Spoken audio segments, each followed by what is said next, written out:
Entonces, continuamos en formulando el problema de aprendizaje de máquina. Entonces, habíamos hablado de que cuando nosotros queríamos aprender qué era un árbol, básicamente no lo hacemos a partir del concepto, sino de ejemplos. Básicamente lo que decíamos es que muchas de las cosas que aprendemos, las aprendemos desde ejemplos o datos, que existen dos formas de resolver problemas, una es con recetas y la otra es con ejemplos que, por ejemplo, valga la redundancia, alguien etiquetó. También lo podemos hacer a partir de la experiencia, eh, en particular estímulos negativos o positivos, o quizás podríamos intentar aprender la estructura simplemente observando la estructura del mundo, simplemente observando datos. También habíamos visto que no todos los problemas requerían los mismos tipos de ejemplos para ser resueltos. Y que esta estrategia de aprender a partir de ejemplos se utilizaba cuando no existía una explicación, digamos que determinística o concreta de lo que estaba pasando. Habíamos trabajado sobre un problema que era el problema de Netflix. Y en el problema de Netflix habíamos estudiado la importancia de estos tres botoncitos de acá, de estas tres partes del ambiente de Netflix. Nos habíamos dado cuenta que para eso no había receta y que a empresas como Netflix le interesaba mejorar, por ejemplo, esto, que es el grado de afinidad. Habíamos trabajado un poco sobre cómo si nosotros lográbamos representar de manera apropiada al espectador de una película, podíamos resolver el problema de afinidad. Porque el problema se reducía a resolver un problema geométrico. Hemos hablado un poco de que al final estas representaciones de acá tenían que salir de algún lado y eso salía de datos históricos o ejemplos de cómo las personas que habían visto películas en Netflix, qué películas habían visto.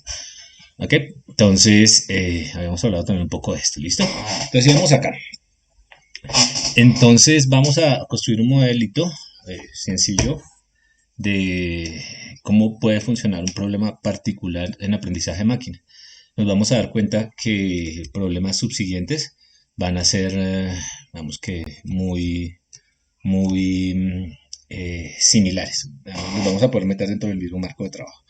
Entonces, a raíz de la pandemia, el Banco de Vivienda, un poquito antes, creo, sacó un servicio que uno puede acceder a través de la app de la vivienda y se llama Crédito Móvil. En Crédito Móvil ustedes llenan un formulario y 5 minutos después o algo así le dicen si su crédito está aprobado o no está aprobado.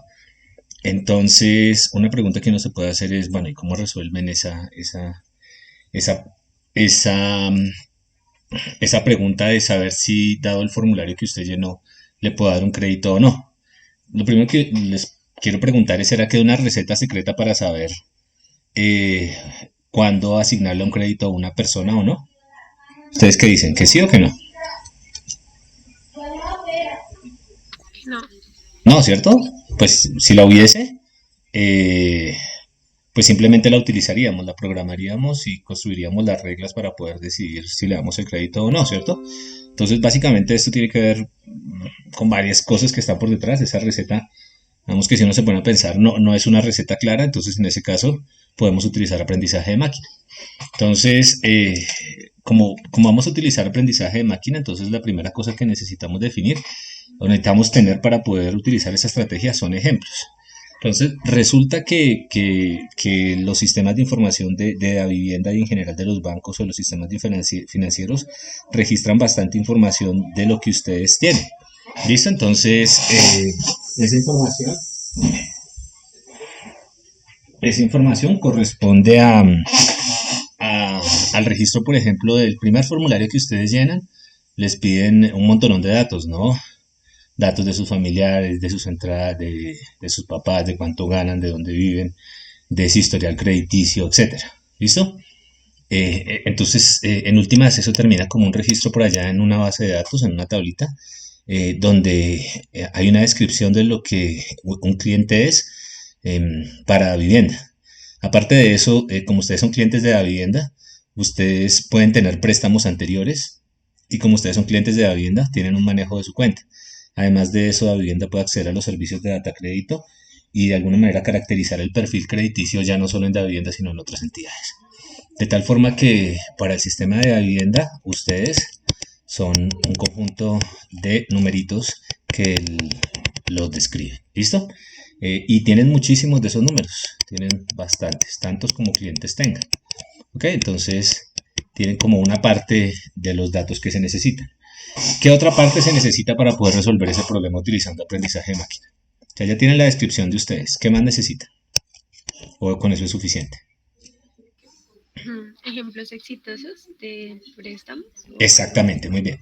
Entonces, necesitamos, aparte de eso, necesitamos saber, por ejemplo, tenemos una descripción del IESIM usuario, necesitamos saber si para ese usuario el préstamo fue exitoso o no fue exitoso. Entonces, por ejemplo, esto puede ser 0 o 1 o 1 o menos 1. Siendo 0, por ejemplo, que el préstamo no fue exitoso, es decir, que no pagó, que el préstamo fue exitoso, es decir, que pagó. Entonces, en realidad, como lo discutíamos la vez pasada, ¿ok? Eh, ok, listo, pero por ahora estamos hablando solo de este componente de los datos. Eh, y nos estamos preguntando qué datos necesitamos. Entonces, en particular necesitamos ejemplos, descripciones de las personas y una etiqueta para cada una de esas personas que nos diga si esa persona no pagó o si pagó. Entonces, ejemplos de personas que pagaron o no pagaron, en última, ¿cierto? Si no tenemos esos ejemplos, pues no podemos arrancar. Entonces piensen ustedes en que tienen su empresa y ustedes quieren hacer esto, pero si no fueron cuidadosos, si no registraron esta información de acá, es decir, si la persona pagaba o no pagaba, pues no van a poder correr este ejercicio. Pero el banco obviamente los tiene, el banco tiene caracterizadas a las personas y sabe qué personas le pagaron y qué personas no le pagaron, y esos serían los ejemplos con los que se arranca. Entonces tenemos un conjunto de ejemplos, ¿listo? Eso es una primera cosa interesante ahí. Otra cosa que tenemos este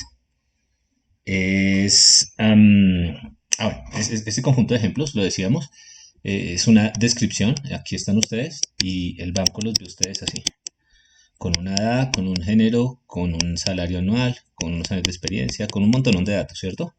Esto está en algún lado en el sistema de información, y aparte de eso, tiene, por ejemplo, para esta persona, sabe si le prestó y si le prestó, sabe si él pagó o no pagó. ¿Listo? Entonces, estos son los ejemplos con los que cuenta el banco y son fundamentales porque queremos es encontrar el patrón que coge un perfil y nos asigna esta etiqueta. ¿Listo? Entonces, ¿qué es lo que Profe, queremos? una Dime, pregunta. dígame. Digamos, nosotros habíamos visto este problema que en el Machine Learning, ¿cómo era? Que estaban seleccionando cierta gente y era a veces discriminatorio. Ujú. Entonces, digamos, en ese caso, ¿cómo qué factores habría que tener en cuenta o Para, cómo se puede ajustar para que para no se que no? discrimine. Listo, aquí hay un Sí, problema y es chévere y es que eso es un buen punto y es que si yo meto ejemplos que tengan un sesgo, por ejemplo, supongamos que yo solo meto personas que viven en estrato alto, que viven en los Rosales. Entonces, el perfil de las personas que viven en los Rosales es un perfil, digamos que muy particular. Entonces, si yo capturo ese patrón, seguramente lo que voy a clasificar es una persona que vive en los Rosales y no necesariamente a una persona que va a pagar bien. Eso genera un sesgo, es el sesgo al que se está refiriendo el compañero, me imagino. Entonces, por ejemplo, eso no es bueno, porque el sistema no es justo. Entonces, ¿cómo se soluciona eso? En la práctica, lo que hacen las empresas grandes, Facebook, cuando uno habla con ellos, yo tuve la oportunidad de hablar con la gente que hace eso aquí en Latinoamérica, la persona que se encarga una chilena. Entonces, ellos dicen que eso no es un problema técnico. Bueno, tiene un componente técnico, pero en realidad el problema es la data que se selecciona. Ese es uno de los problemas. Entonces yo tengo que seleccionar un conjunto de ejemplos eh, en los que alguien, no necesariamente el sistema, me asegure que eso no va a pasar.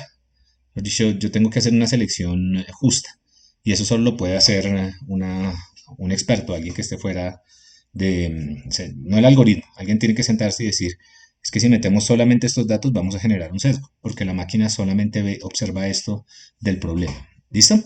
Ese es uno de los componentes.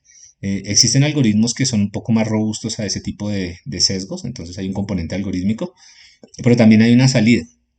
Esto en la práctica se tiene que usar para hacer scoring crediticio, es decir, para asignar un préstamo o no asignarlo. Entonces, tiene que haber también un equipo que esté encargado de decidir cuándo esto se puede usar o no se puede usar y en qué contextos existe el riesgo de que haya un sesgo. Nótese que el sesgo no es de la máquina. El sesgo originalmente viene de los datos que se entrenan. Y este sesgo no es culpa de la máquina. ¿Por qué? Porque es que si yo contrato a una persona que tiene que en su cabeza tiene que solamente la gente de los Rosales es la que paga, es la que va a pagar los préstamos, entonces, pues básicamente esa persona va a tomar una decisión sesgada. Entonces, el problema es el mismo problema, si ustedes lo ven, el problema de contratar gente sesgada para tomar ese tipo de decisiones. ¿Listo? Entonces, ese problema pues trasciende el método y ya es un problema del uso de la tecnología. Pero ese es un problema así súper, súper delicado y de pronto sobre eso vamos a hablar después, aunque no hay mucha teoría alrededor. Hay una colombiana que trabaja en Algorithmic Fairness que se llama María de Arteaga, que acaba de entrar como profesora a Texas, University of Texas A&M, y ella es de aquí de allá de la Nacho, bueno, acá de la Nacho, y ella trabaja en estos temas. Después les paso información. María de Arteaga, si la quieren buscar.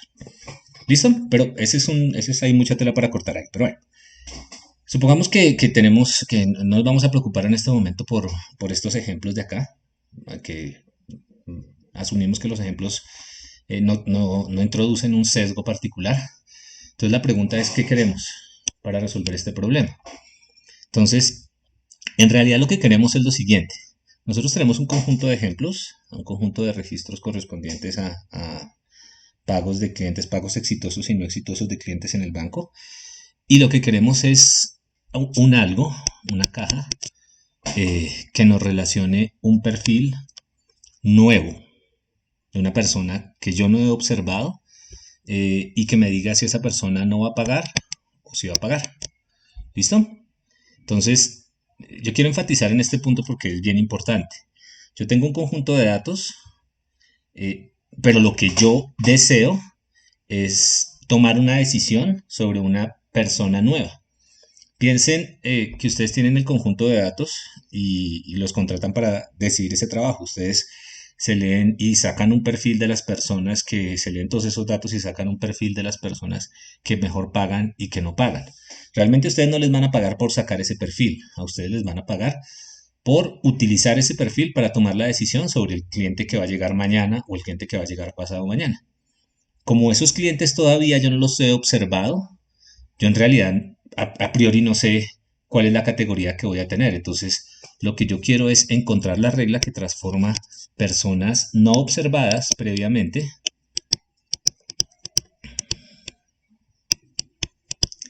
en decisiones. Entonces, esto es lo que hace a este tipo de métodos interesante, porque queremos tratar de predecir el futuro, en un sentido, digamos que muy objetivo. ¿Cuál es el futuro? Llega una nueva persona que yo no sé quién era, yo quiero decir esa persona o yo quiero asignar con cierto grado de certeza a qué categoría voy a meter a esa persona. ¿La voy a meter a la bolsa de los que no pagan o la voy a meter a la bolsa de los que sí pagan? ¿Listo? Entonces, yo tengo unos datos y esos datos me deberían ayudar a hacer esto, pero esta es mi meta. Esto es lo que yo quiero. Esta es la función, la regla que me asigna instancias no observadas a instancias observadas. ¿Listo? Y esa regla tiene que funcionar para todos los nuevos clientes que lleguen de aquí en adelante. ¿Ok? Y pues obviamente esa regla en principio no la voy a modificar. Y es como, hagan de cuenta que esta F es el señor que yo contrato para poder hacer la asignación en el banco. ¿Listo? Entonces hay un señor que tiene la tarea en el banco que su trabajo es decidir si asigna préstamos o no. Lo que yo quiero es literalmente automatizar la tarea que hace ese señor. ¿Listo? Entonces, ahí es cuando surge el debate de esto realmente le va a quitar el trabajo a las personas o no. Si el único trabajo que tiene esta persona de acá es resolver este problema de decir si esta persona va en una categoría o en la otra, y nosotros podemos aprender una buena función F, entonces sí, le vamos a quitar el trabajo. ¿Listo? eso es para que se pongan a pensar. Los únicos trabajos que tienen las personas son trabajos que hacen este tipo de cosas, no necesariamente, ¿cierto? Entonces, más formalmente lo que tenemos es un objeto X que describe a las personas y lo que queremos es asignarlo a una etiqueta o una categoría de pago o no pago y lo que nos interesa encontrar es esta función F. ¿Entendido? Y realmente la meta es hacerlo no sobre los X que ya conocíamos, sobre estos X sub i que son ejemplos, sino la meta es hacerlo sobre un X nuevo que no conocemos.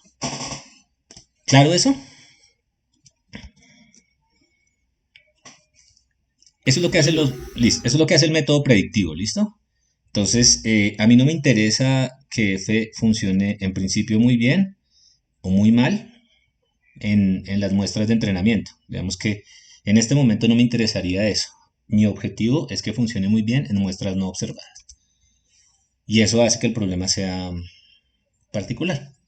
Entonces, vamos a tratar de formalizar ese problema en términos, digamos que un poco más numéricos.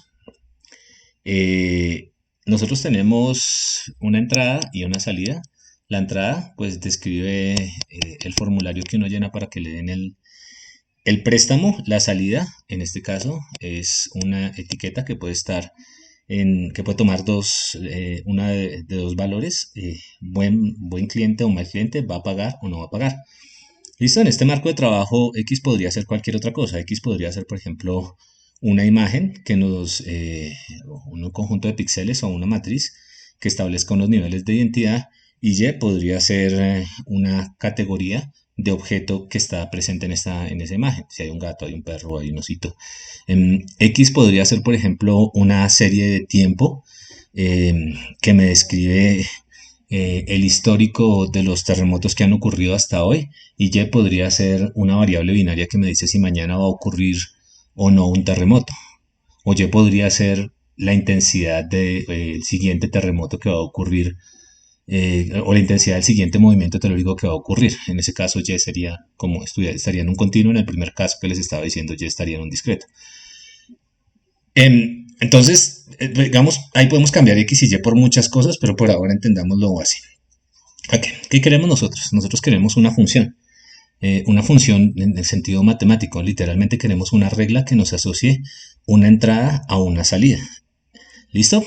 Eso es nuestro objetivo, tratar de construir esta función. ¿Ok? ¿Y esa función qué es? Esa función es la fórmula ideal de aprobación del crédito. Entonces, enfaticemos que esta es la fórmula ideal. Pero entonces ustedes dicen, pero nosotros no habíamos dicho que la fórmula ideal no existía. Claro, eso fue lo que dijimos, pero este es un primer supuesto sobre lo que estamos haciendo. Y el supuesto está implícito en el marco de trabajo que estamos formulando. Mejor dicho, estamos diciendo que sí, puede que no existe, pero yo voy a hacer un acto de fe y voy a asumir que sí existe una fórmula secreta. Es decir, que existe un algo, y ese algo es un algoritmo o una función que es capaz de, dado la aplicación del cliente, decir si el cliente va a ser bueno o malo. Nótese que ese algo es determinístico y que no comete errores. Este es el target y yo voy a asumir que el target es perfecto. Que existe una función que empareja de manera perfecta X y Y. Y ese es un supuesto que vamos a mantener por bastante tiempo y es un supuesto en el que nosotros siempre vamos a creer cuando utilicemos aprendizaje de máquina. ¿Listo? Esta es la función objetivo y es detrás de lo que vamos. Ok, listo. Ok, listo. ¿Qué más tenemos? Tenemos unos datos que corresponden a un conjunto finito de registros de históricos de pagos y no pagos. N, en este caso, pues se referiría a tantos ejemplos como yo tenga de pagos y no pagos. En general necesito ejemplos de las dos cosas, de que pagaron y no pagaron. Y X, habíamos dicho que se refería a ¿qué? ¿Qué me dicen? Aquí a una víctima. Daniel Felipe Quiñones.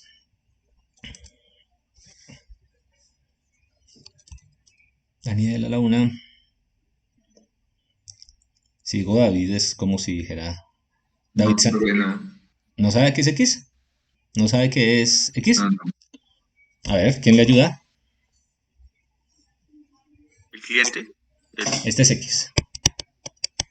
¿Qué es X? Es un vector de características, pensaría yo. Es un vector de características, ¿cierto? Entonces es un vector que los describe a ustedes. Entonces una cosa es el vector de características y otra cosa es la categoría. Estos son los Ys. ¿Listo, Daniel? ¿Lo entendimos? Sí, señor. Listo. Daniel, le pregunto una cosa. Am, yo tengo, ¿cuál es el mejor vector de características? ¿O cómo determino cuál es un buen vector de características? ¿O cómo sé que eso es un buen vector de características? ¿O que este es un buen vector de características?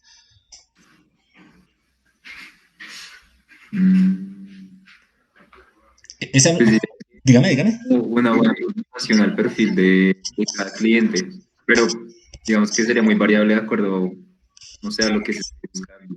Muy bien. De hecho, esa pregunta de saber si este X es un buen vector de características o un mal vector de características está en la base de todo lo que vamos a hacer. Entonces, por ahora vamos a asumir que X es un buen vector de características, pero puede pasar que X sea un mal vector de características. Por ejemplo, ¿qué es un mal vector de características? Em, si en X metemos el número de cédula, ¿ustedes creen que el número de cédula ayuda a determinar si un cliente si un cliente va a pagar o no? No, para nada. Ok, el color de los ojos, Tampoco. ¿cierto? Entonces, eh, el Customer Application, la descripción del cliente, es fundamental porque si yo no describo bien el cliente, yo no puedo aspirar a tener a resolver este problema. Por ahora estamos asumiendo, reitero, que este X de acá describe muy bien al cliente, pero suele suceder que no. Entonces, parte del problema está ahí. Pero por ahora asumamos eso. Entonces tenemos N clientes. Entonces todo el mundo ve aquí el perfil de ustedes y si pagaron o no, o de su vecino y si pagaron o no. ¿Ven N vecinos? Listo. Si los ven, pues estamos entendiendo. ¿Ok? Entonces, pilas acá porque viene algo chévere. ¿Yo qué quiero? Yo quiero esta función ideal que me liga a la descripción de los clientes con, eh, con la etiqueta de saber si un cliente es bueno o malo, si va a pagar o no. Entonces, para esto lo que voy a hacer es lo siguiente. Voy a, en vez de conseguir F, porque se supone que F es la fórmula ideal, yo voy a construir una hipótesis. Una hipótesis es una idea que yo tengo respecto a cómo X se va a asignar a Y. Ok, entonces atentos acá. Una cosa es la función que yo quiero encontrar, que es la función target, que yo asumo que es la fórmula ideal de crédito, y otra cosa es una idea que yo tengo sobre cómo se asigna ese crédito. Son dos cosas diferentes, ¿listo? Entonces, en la práctica lo que yo quiero es F. Detrás de eso voy, pero lo que yo voy a obtener en este marco de trabajo es G. Entonces, una cosa es la fórmula que yo use para asignar X a Y y otra cosa es la fórmula ideal que nos asigna X a Y. ¿Listo? Entonces, ese aspecto es bien importante porque realmente yo puedo, ahorita lo vamos a ver, es sacar esas fórmulas de una bolsa de fórmulas y vuelvo el problema a algo mucho más objetivo. Pero de nuevo, reitero, lo voy a decir, tratar de decir de otra manera. Una cosa es la idea que yo tenga sobre, o una idea que yo puedo asumir sobre cómo X se relaciona con y otra cosa es la fórmula de crédito ideal. Yo voy a asumir que la fórmula de crédito ideal se tiene y mi tarea es tratar si lo quieren ustedes, especular o seleccionar alguna relación, alguna fórmula que me relacione los clientes con si son buenos o malos. Entonces aquí tengo un supuesto segundo sobre este modelo y es que existe una fórmula que puede ser usada, una fórmula G que puede ser usada para resolver el problema de ligar los clientes con el hecho de que sean buenos pagos o no, en vez de esta fórmula ideal.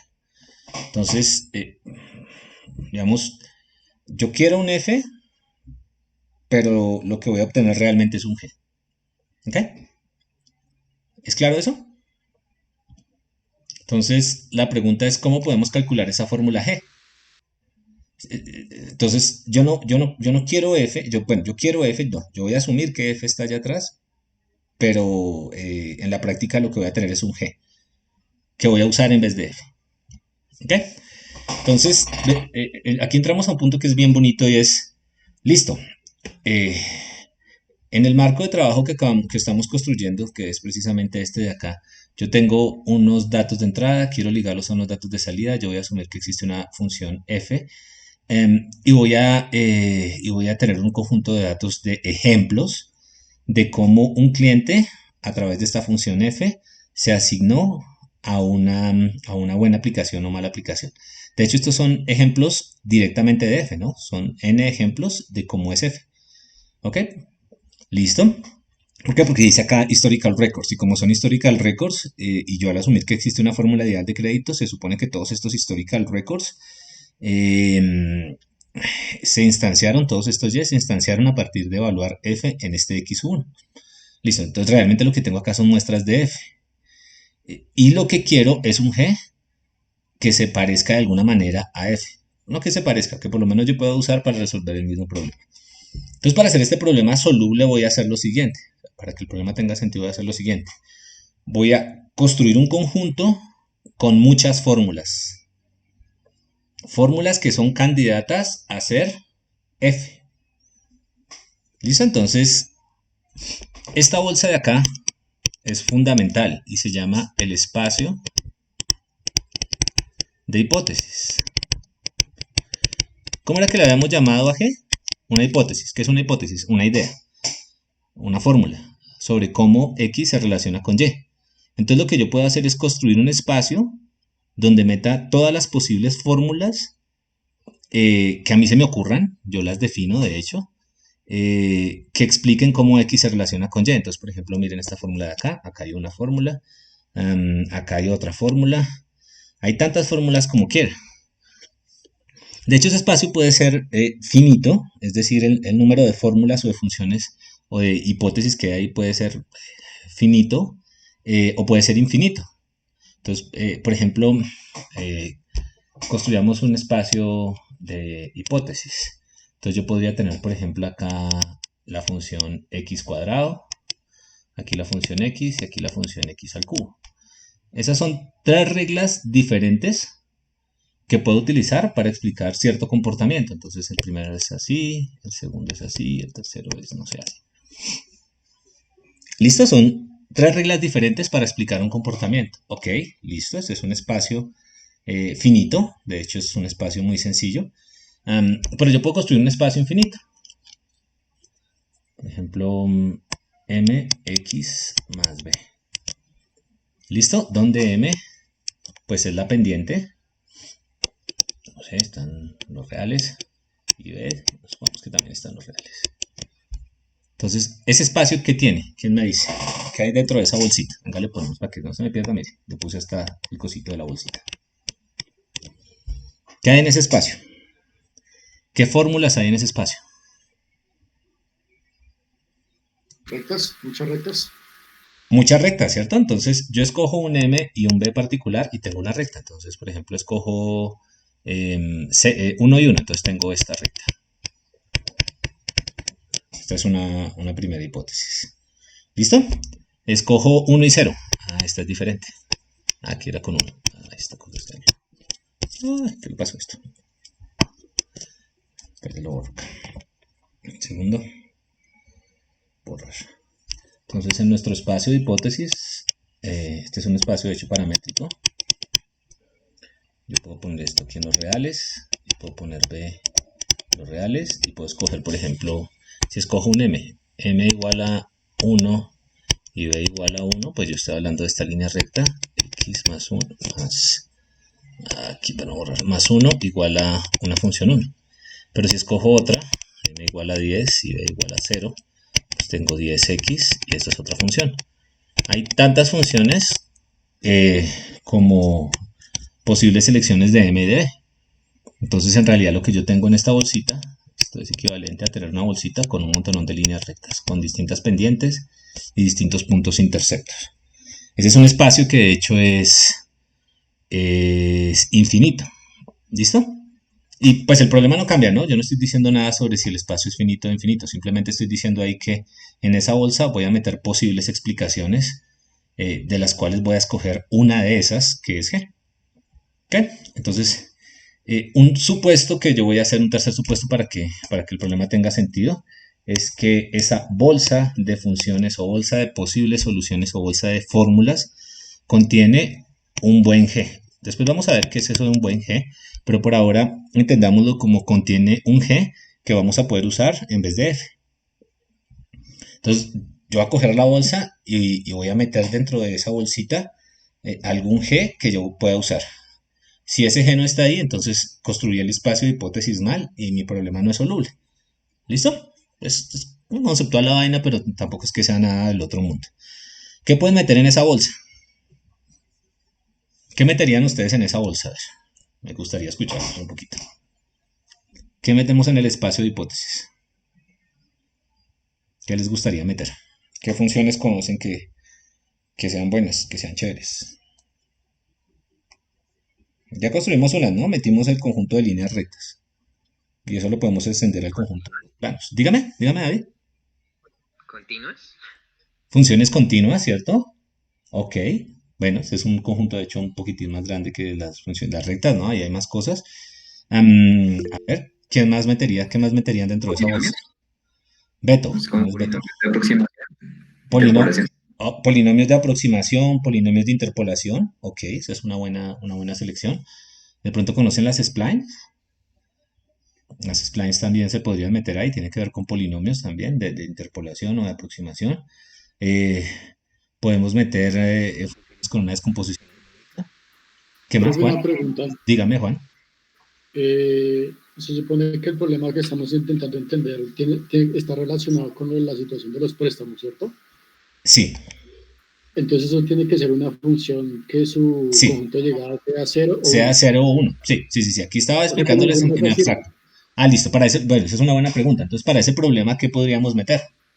Funciones indicadoras. Funciones indicadoras. Entonces, por ejemplo, cosas como estas, ¿no? Si está por debajo de esto, da tanto, y si está por encima de esto, da tanto. ¿Ok? De hecho, podríamos meter hasta programas, ¿no? Si la edad... Uy, esto está rarísimo. Si la edad es mayor que 10 y el salario es menor que 100, entonces un 1. Si no, un 0. Esa es una función, ¿cierto? Que coge la edad y que coge el salario y toma una decisión dependiendo de la edad y el salario. Entonces, digamos, para ser más preciso en este problema, uno podría meter esas funciones. Las otras que estamos viendo es como para otro tipo de problemas, pero se tiene razón en la observación. ¿Listo? Profe, yo tengo una pregunta. Cuéntame. Digamos, como tenemos más características para la persona, Sí. digamos, si uno quisiera utilizar una función indicadora, pues ahí, digamos, no sería muy bueno. Entonces, digamos, porque Ujú. digamos, no se van a cumplir todas las características. Sí. Entonces, digamos, ahí se podría ver como un promedio o algo así. Sí. Usted puede meter ahí lo que quiera. Usted puede meter ahí lo que Ok. quiera. Con tal de que se cumpla lo que dice el compañero, que su dominio sea X y que el rango sea Y, en este caso 0, 1, usted puede meter ahí lo que sea. Por eso, por ejemplo, yo metí un programa. Eso es un programa que coge unas entradas y hace unas cuentas y vota 0 o 1, verdadero o falso. Si va a ser buena paga o no, es una función. O puede ser una función diferente, con tal de que sea 0 y 1. ¿Listo? Pero conceptualmente usted puede meter ahí lo que Sí, sea. ok. ¿Ok? Listo. Con tal, este es un supuesto importante, con tal de que haya algo que sea medianamente parecido a eso. ¿Ok? Listo. Entonces, esto es bastante abstracto, pero vamos a ver qué podemos hacer. Entonces, los componentes de la solución en realidad son los siguientes. Yo tengo un conjunto de muestras de entrenamiento que las saco de dónde. ¿Quién me dice? ¿De dónde salen esas muestras de entrenamiento en la práctica?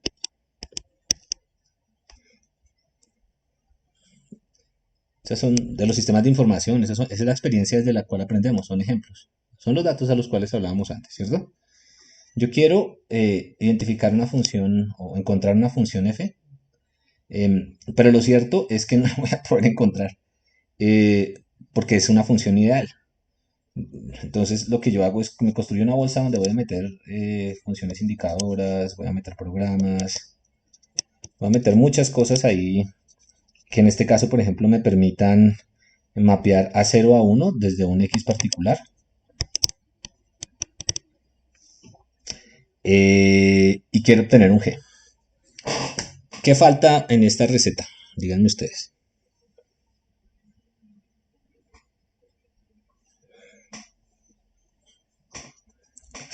¿Qué falta? ¿Ustedes tienen ejemplos? Bien. Asumen que hay una función que está por allá desconocida. No saben cuál es, pero de hecho tienen ejemplos de esa función. Estos x y dijimos que eran ejemplos de la función. ¿Tienen una bolsa La con selección posibilidades? de una hipótesis. Ok, listo. Y queremos una hipótesis. Entonces nos falta un mecanismo para poder seleccionar una hipótesis. ¿Cierto? Y ese mecanismo es un algoritmo, ¿cierto? Una receta para poder seleccionar una hipótesis. Entonces, ¿qué hace el algoritmo en general? El algoritmo va a coger las muestras de entrenamiento, que reitero, no son más que ejemplos de f, y va a coger el espacio de hipótesis, que es la bolsita donde ustedes le metieron las funciones, y va a hacer un algo, tiene que hacer algo para botar un f, un g. ¿Listo? Entonces, aquí hay que tener mucho cuidado porque nosotros no estamos asumiendo que f está dentro de g, dentro del espacio de hipótesis. Esto no se asume. ¿Ok? Podría estar, pero no se asume. ¿Listo? Entonces, esto es bien importante porque no solamente en este problema particular necesitamos construir el espacio de hipótesis, que de entrada tiene que tener una buena aproximación, sino necesitamos construir un algoritmo. ¿Ok? Entonces, ese algoritmo es el algoritmo de aprendizaje. Entonces, a veces cuando uno trabaja en esto no se da cuenta, no se da cuenta que hay que distinguir entre dos cosas. El conjunto de posibles soluciones o soluciones candidatas o posibles fórmulas que va a utilizar para aproximar f o para encontrar f y el mecanismo para poder explorar ese espacio. Son dos cosas que son diferentes. De hecho, yo puedo utilizar conceptualmente el mismo algoritmo en espacios de hipótesis diferentes y me dan cosas distintas. O para el mismo espacio de hipótesis, yo puedo construir algoritmos diferentes, por ejemplo, con tiempos de convergencia diferentes, y pues se van a demorar diferentes tiempos. Entonces, es importante tener esta desagregación, por lo menos conceptualmente. ¿Ok? Y eso se va a volver importante cuando estudiemos las redes neuronales profundas. ¿Por qué? Porque nos vamos a dar cuenta que esas cosas son re brutales, porque les adelanto, hay algo que se llama los teoremas de aproximación universal, y las redes neuronales aproximan cualquier función continua integrable, porque sí, no mentiras, porque sí, uno puede probar que eso se tiene, pero hay diferentes recetas para poder explorar en ese espacio. Entonces, hay como dos problemas. El problema de por qué las redes neuronales constituyen un buen espacio de hipótesis para muchos problemas, digamos que de los que resolvemos en este momento, y qué recetas están funcionando y por qué funcionan bien. Son dos problemas que tienen obviamente una implicación práctica, pero están ahí. Entonces, distingamos entre esas dos cosas. Entonces, vamos a llamar al modelo de aprendizaje. Vamos a decir que un modelo de aprendizaje van a ser las dos cosas. La bolsita con las posibles explicaciones al fenómeno y el algoritmo de aprendizaje que lo que tiene que hacer es explorar esa bolsa de alguna manera y darme G. Darme la fórmula que voy a usar para una buena fórmula para reemplazar a F. Y eso es lo que vamos a llamar un modelo de aprendizaje. Entonces, lo que ustedes comúnmente ven en un curso de Machine Learning en la universidad son modelos de aprendizaje. Entonces, uno se deslumbra por los modelos de aprendizaje. Aquí hay varios modelos de aprendizaje. Entonces, esta es una plataforma de Microsoft Azure, que tiene un montón de modelos de aprendizaje. Cada cosita de estas, por ejemplo, esto de acá, Este es un cuadrito, lo alcanzan a ver ahí. Si quieren lo buscan. Si buscan Machine Learning Algorithm, cheat sheet. Bueno, la hojita de fórmulas se van a encontrar con esto. Todos estos algoritmos ya están implementados en Microsoft Azure y sirven para cosas distintas. Entonces, por ejemplo, sirven para el problema de clasificación multiclase, que es distinguir entre, dado un X, ponerlo en diferentes categorías. Sirven para el problema de clasificación binaria, que es el que estamos resolviendo acá. Y cada una de estas cosas es un algoritmo que uno ya puede usar y puede estudiar. Adentro de estos algoritmos están un espacio de hipótesis particular y una forma de explorar ese espacio de hipótesis. ¿Listo? Entonces, ¿por qué creen ustedes que vale la pena plantear 1, 2, 3, 4, 5, 6, 7, implementar 7 algoritmos distintos para el mismo problema de clasificación?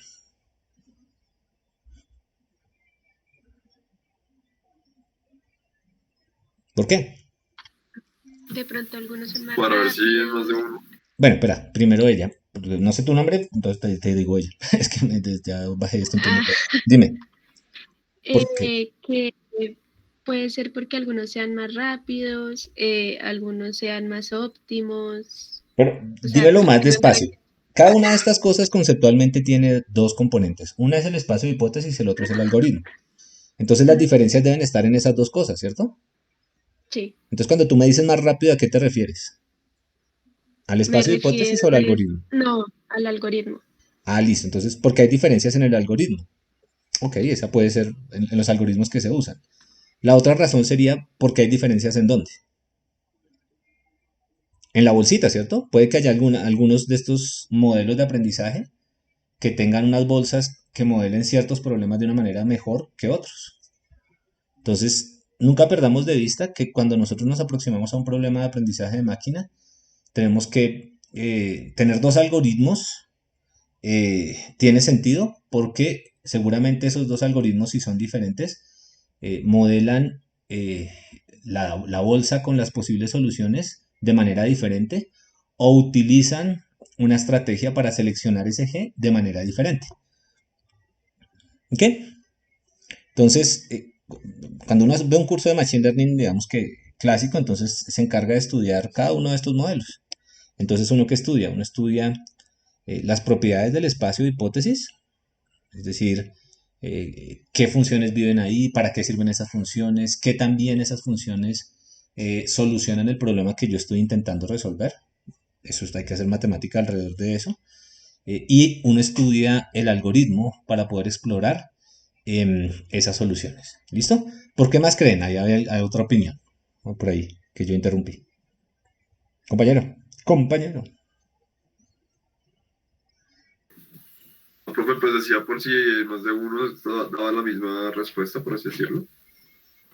Ok, sí, eso tiene que ver, si le entendí bien, tiene que ver con que... Ok, listo.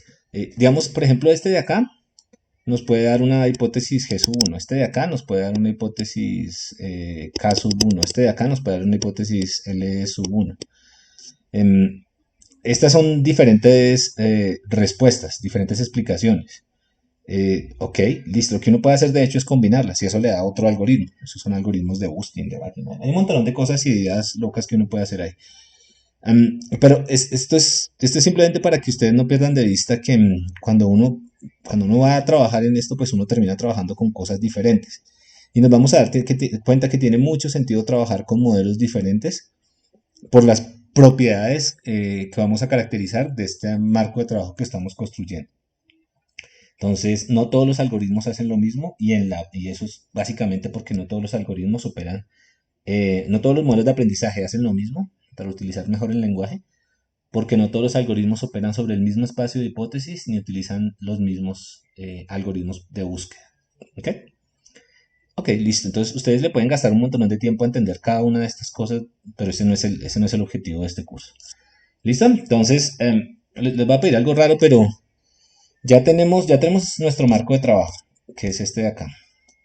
Es muy sencillo. Necesitamos ejemplos, que reitero son muestras de f, es como si cogiéramos el f y le sacáramos algunos ejemplitos. Tenemos una bolsa con hipótesis y tenemos un algoritmo de aprendizaje. Y nuestra meta es sacar de la bolsa, entramos a la bolsa y de alguna manera nuestro algoritmo es un bracito que saca un G que tiene una buena aproximación a ese f. Listo, entonces les voy a pedir algo que no sé si se les han pedido, pero se los quiero pedir yo. Es que me ayuden a escribir algunas preguntas interesantes alrededor de este frente. Preguntas de orden teórico. ¿Qué se preguntarían ustedes en este momento sobre este marco de trabajo? Quiero escucharlos. ¿Cómo se mide la diferencia entre F y G? Listo. Bueno, déjenme acá. Lo tengo. Entonces voy a escribir las preguntas simplemente para tenerlas ahí. ¿Cómo medir la diferencia entre F y G? Esa es una buena pregunta teórica, ¿cierto?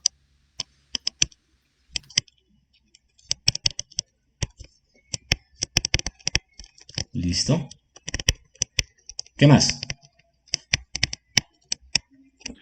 Me podría hacer como cuántas muestras de F son necesarias para obtener un... Esa es una súper buena pregunta también. ¿Cuántas muestras de F? O sea, ¿cuántos ejemplos? O sea, ¿cuál es el tamaño de n, cierto? En nuestra notación. Se necesita... Voy a bajar esta cosa de acá. Para poder... Se necesitan...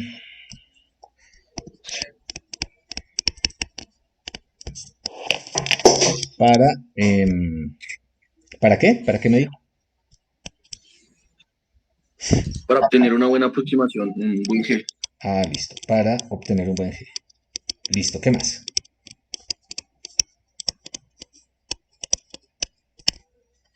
Ustedes son... pónganse las botas de teóricos. ¿Cómo se sabe que un G es la función minimal de un espacio de hipótesis? ¿Cómo La se función sabe? óptima, A mejor ver, dicho. ¿cómo se sabe? ¿Cómo saber que G es qué? Es la función óptima en el espacio de hipótesis que se acerca a F. Ah, ok. ¿Cómo saber que G es la... que un G, bueno, no que G, sino que un G es la función óptima que se acerca a F. Vamos aquí con otro colorcito. G es la función óptima que se acerca a F. ¿Qué más? ¿Qué más? Yo quiero escucharlos. ¿Cómo saber que generaliza? Acerca, wow. Yo no sé si F existe. Espera, acerca a F. Entonces, ¿cómo saber qué generaliza? Entonces, ¿cómo saber? Esa es también una buena pregunta, muy buena de hecho. Pero escríbamela más en términos de los elementos que tenemos del problema. ¿Cómo saber si qué?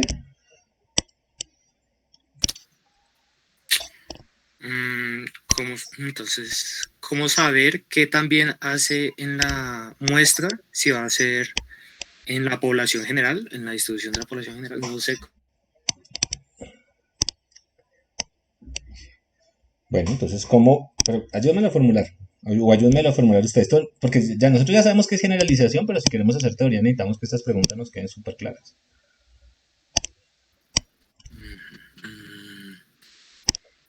De hecho, queda un componente que falta, ¿cierto? Y es como... bueno, entonces, ¿cómo saber si un X en el X que teníamos va a ser bien clasificado, ¿cierto? Cualquier X. Porque resulta que los ejemplos que teníamos vivían en X, pero yo lo que quiero es que cualquier X esté bien clasificado. ¿Cómo saber si X en X está bien clasificado? ¿O está bien clasificado? ¿Por qué? Por el G que yo encuentro. Listo. Ahora quiero escuchar una visión más computacional del asunto. Recuerden que hay muchos elementos dentro de nuestro marco de trabajo.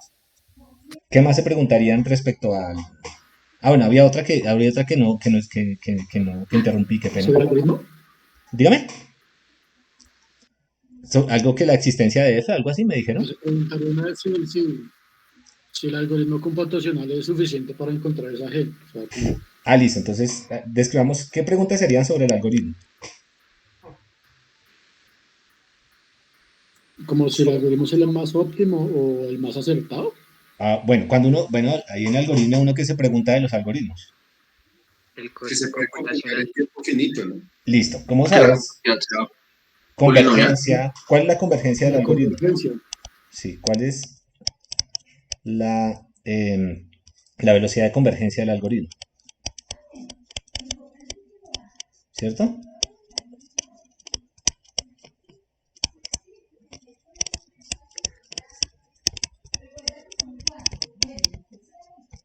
Ok, listo. O sea, si el algoritmo, ¿qué significa que el algoritmo converja? Esa es otra pregunta, ¿no?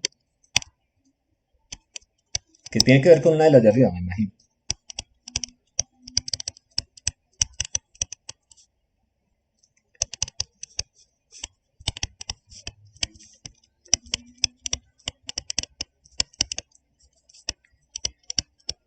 Converja, ¿con G o con J? Converja. Conver.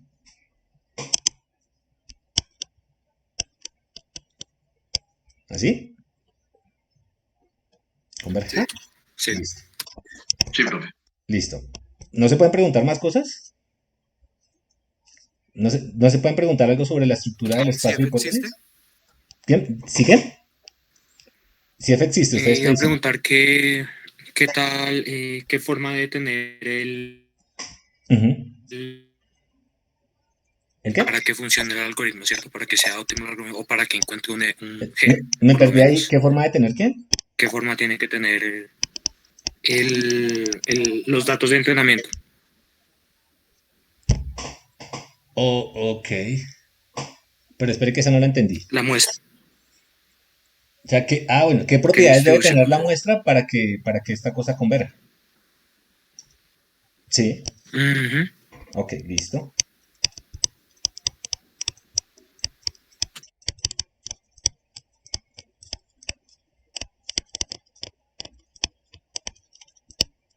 La muestra que tiene que ver con una de las de arriba, para que el algoritmo converja. Pero Dígame. sobre el espacio de hipótesis, yo sí tengo una duda porque, o sea, Sí. en teoría uno sí puede decir algo así como todas las rectas, pero computacionalmente eso no es tan posible, ¿no? Ok, listo. ¿Cómo exploro un espacio de hipótesis de dimensión infinita? Ajá. Ok.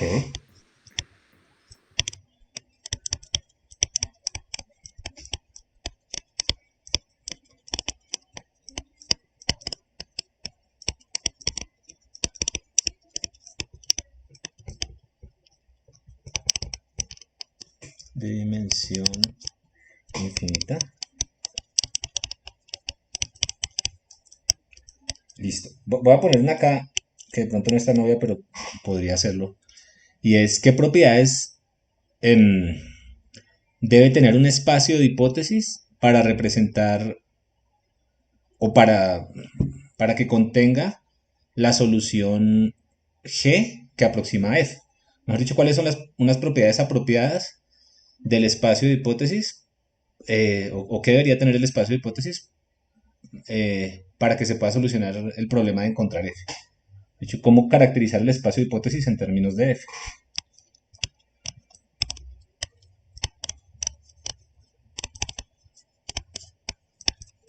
Por ahora sí, solo el espacio de hipótesis.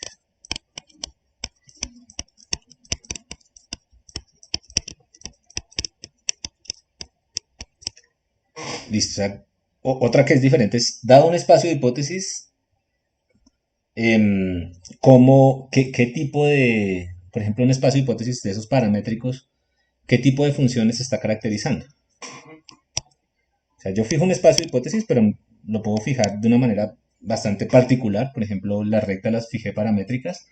Yo ya sé que ese es el conjunto de rectas, pero yo podría meter dentro de ese espacio de hipótesis otras cosas. De hecho, nos vamos a dar cuenta que hay algoritmos que mezclan esas dos cosas y uno no entiende muy bien cuál es el espacio de hipótesis. Entonces, dado un espacio de hipótesis,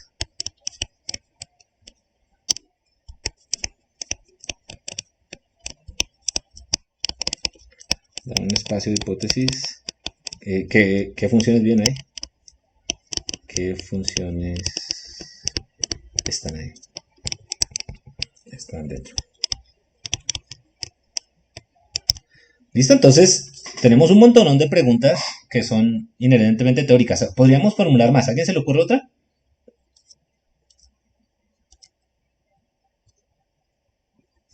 ¿No hay más?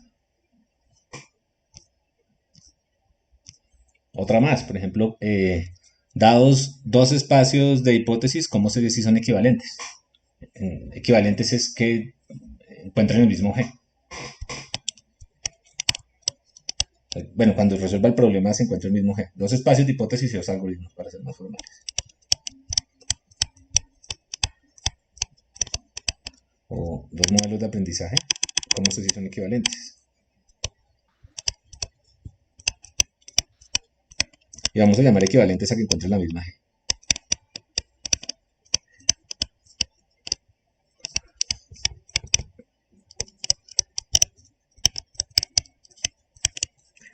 Entonces, estas las vamos a guardar y vamos a tratar de responderlas, no todas en todos los modelos, pero las vamos a tratar de responder y esta va a ser nuestra guía.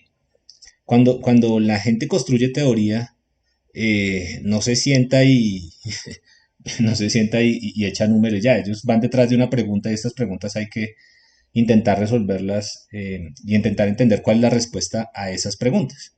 Y una respuesta, digamos que unívoca. Entonces, eso es lo que vamos a tratar de hacer. Algunas de estas las vamos a responder en más profundidad que otras.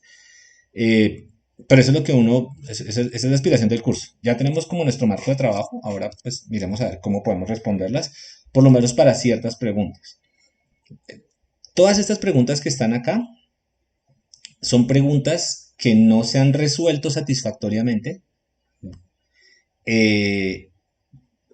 para Deep Learning, para los modelos de aprendizaje de Deep Learning. Porque todas están relacionadas y no se sabe bien por qué funcionan. Entonces, yo quiero que reflexionen un poco sobre... Yo creo que todo el mundo sabe qué es eso de Deep Learning. Deep Learning es la tecnología que se usa ahora en todos lados. Y básicamente es como una instancia conceptualmente de un espacio de hipótesis más un algoritmo. Ninguna de estas preguntas tiene una respuesta satisfactoria en ese caso. Y algunas de estas preguntas son, digamos que, supremamente importantes. Por ejemplo, esta de la generalización.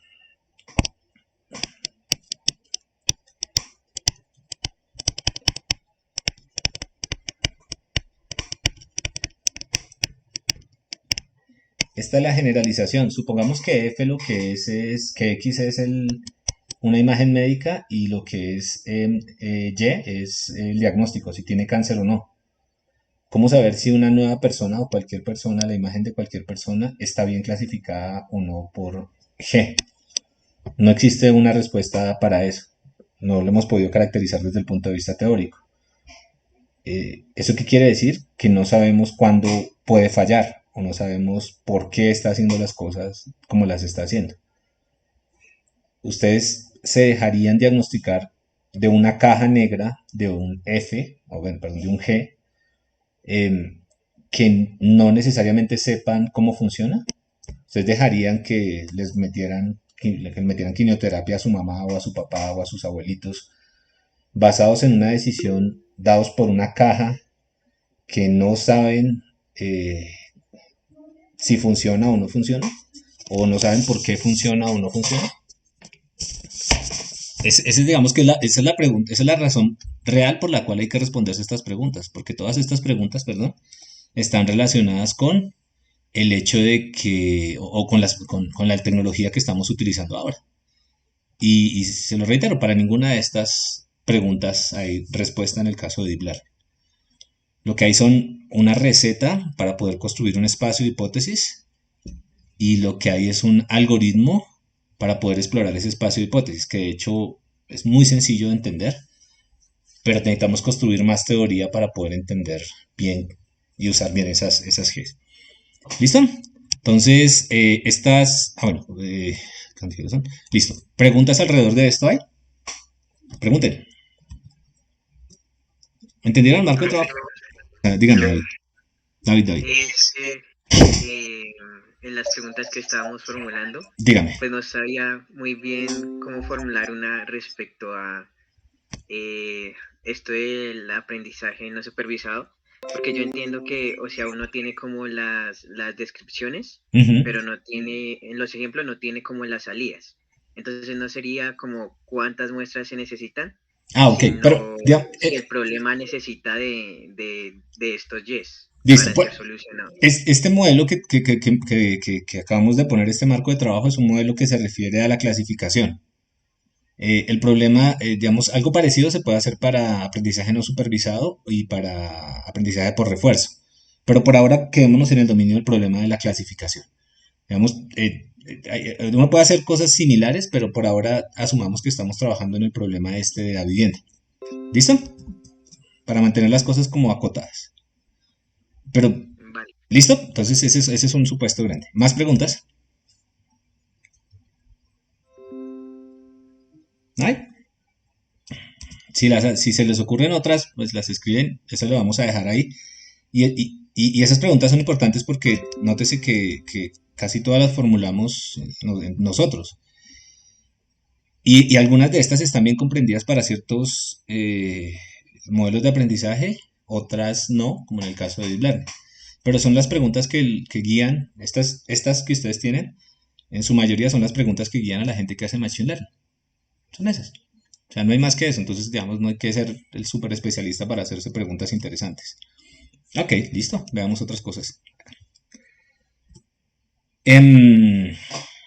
Ok. Entonces, volvamos a nuestro modelo ideal y vamos a tratar de responder algunas de esas preguntas, por lo menos en una instancia de modelo de aprendizaje particular. Entonces, repasemos lo que tenemos en nuestro marco de trabajo. Es lo siguiente. Tenemos una función que asumimos que es la fórmula o la función de crédito de aprobación de crédito ideal, que asumimos que existe, pero como es ideal, en principio no vamos a tener acceso. Tenemos un conjunto de muestras que son instancias o evaluaciones de la función f en clientes distintos. Entonces nos dice, es como si este x de acá lo hubiéramos pasado por esta función f y nos hubiera dado si pagó o no pagó. Pero como es la función ideal, esto, atentos acá, nunca se va a cometer un error. Entonces estamos asumiendo que f clasifica perfectamente a los clientes. ¿Listo? Es un supuesto del problema. Tenemos nuestra bolsa con todo el conjunto de funciones o conjunto de fórmulas candidatas para explicar ese comportamiento. Todas, siendo, digamos que muy amplio, podríamos tener todas las funciones que van de x a y. Resulta que esto también lo podemos caracterizar en el discreto. X puede ser un espacio finito y y puede ser un espacio finito, entonces ahí el número de funciones es finito y podemos hacer cuentas ahí. Eso lo vamos a hacer más adelante. Pero por ahora no estamos diciendo nada sobre x y sobre y. Y teníamos esto que a veces no lo vemos, que es el algoritmo que coge las muestras y que coge el espacio de hipótesis y nos dice de esa bolsa con fórmulas, existe una fórmula G que vamos a utilizar para reemplazar a F. ¿Listo? Entonces, este simbolito de acá pues indica que es una buena fórmula de aprobación de crédito. ¿Es F? Reitero yo. Pregunta, ¿es F? ¿G es F? No. No necesariamente. No. No es, ¿cierto? Súper, eso me gusta que respondan. Entonces, cuando uno va a la práctica y y uno encuentra una G, o sea, resolver esto en la vida real es encontrar una G. Y uno le dice al cliente, mire, esta es la G que yo encontré. Entonces el cliente cree que esa es, que esa máquina ya soluciona el problema y esa es la razón o lo que hay adentro ya es la naturaleza o la función ideal. Puede que el cliente crea eso, pero ustedes nunca lo crean. ¿Listo? Entonces una cosa es la idealización y otra cosa es lo que podemos hacer desde el punto de vista algorítmico. Buscar en un espacio de hipótesis. ¿Listos? Son dos cosas muy, muy distintas y uno no puede cometer el error de creer, porque tiene un G que me da, por ejemplo, un error bajo en la clasificación, ya esa es la fórmula ideal. Eso está lejos de ser así. ¿Listo? Entonces vamos a estudiar un modelo simple pero muy interesante, que es el modelo del perceptrón. Entonces, el modelo del perceptrón lo vamos a estudiar porque nos vamos a dar cuenta que ese marco de trabajo nos toca hacerle algunas cosas para poder empezar a responder esas preguntas. Necesitamos aterrizar. Digamos, si nos mantenemos muy en el abstracto, no vamos a poder responder ninguna de esas preguntas. En particular hay una pregunta que nos interesa mucho y es la pregunta que formuló el compañero sobre la generalización. Dado que me llega un X cualquiera del X grandote, un cliente cualquiera, ¿cómo garantizar que yo haga una buena asignación de esa etiqueta? Pero nos toca bajarnos un poco y entender algunas cosas antes. Entonces vamos a hablar de este modelo que es el modelo del perceptrón. Entonces, para entender el modelo del perceptrón hay que remontarnos un poco a la historia antigua. Resulta que alguien tiene idea de quién fue la primera persona, no llamo matemático, una de las primeras personas que pensó que existían mecanismos o algoritmos dentro de nuestras cabezas que dada una entrada resolviera el problema, que mejor dicho que nuestro cerebro era como un algoritmo, un computadorcito. ¿Alguien tiene una idea de quién? Hubo muchos, pero tal vez no lo saben. Uno de los primeros fue Leibniz. Entonces, Leibniz fue uno de los primeros que habló, por ejemplo, de la codificación, de codificar la información como ceros y unos, y él creía que existían mecanismos que cogían esos datos de entrada y los procesaban y daban los datos de salida. Eso mismo fue lo que creía o lo que postuló Turing cuando hizo su maquinita de Turing. Entonces, la máquina de Turing lo que hacía era coger unos datos de entrada y coger unos datos de salida, pero ese modelo básicamente, lo que voy a decir es muy arrojado, pero básicamente puede ser un modelo de cómo está operando una entidad que piensa. Digamos, eso parece mucha filosofía, pero hubo gente que siguió esas ideas, y en particular estas dos personas. Este señor de acá es este señor de acá. Que no funciona la manito. What the hell. Segundo. Listo.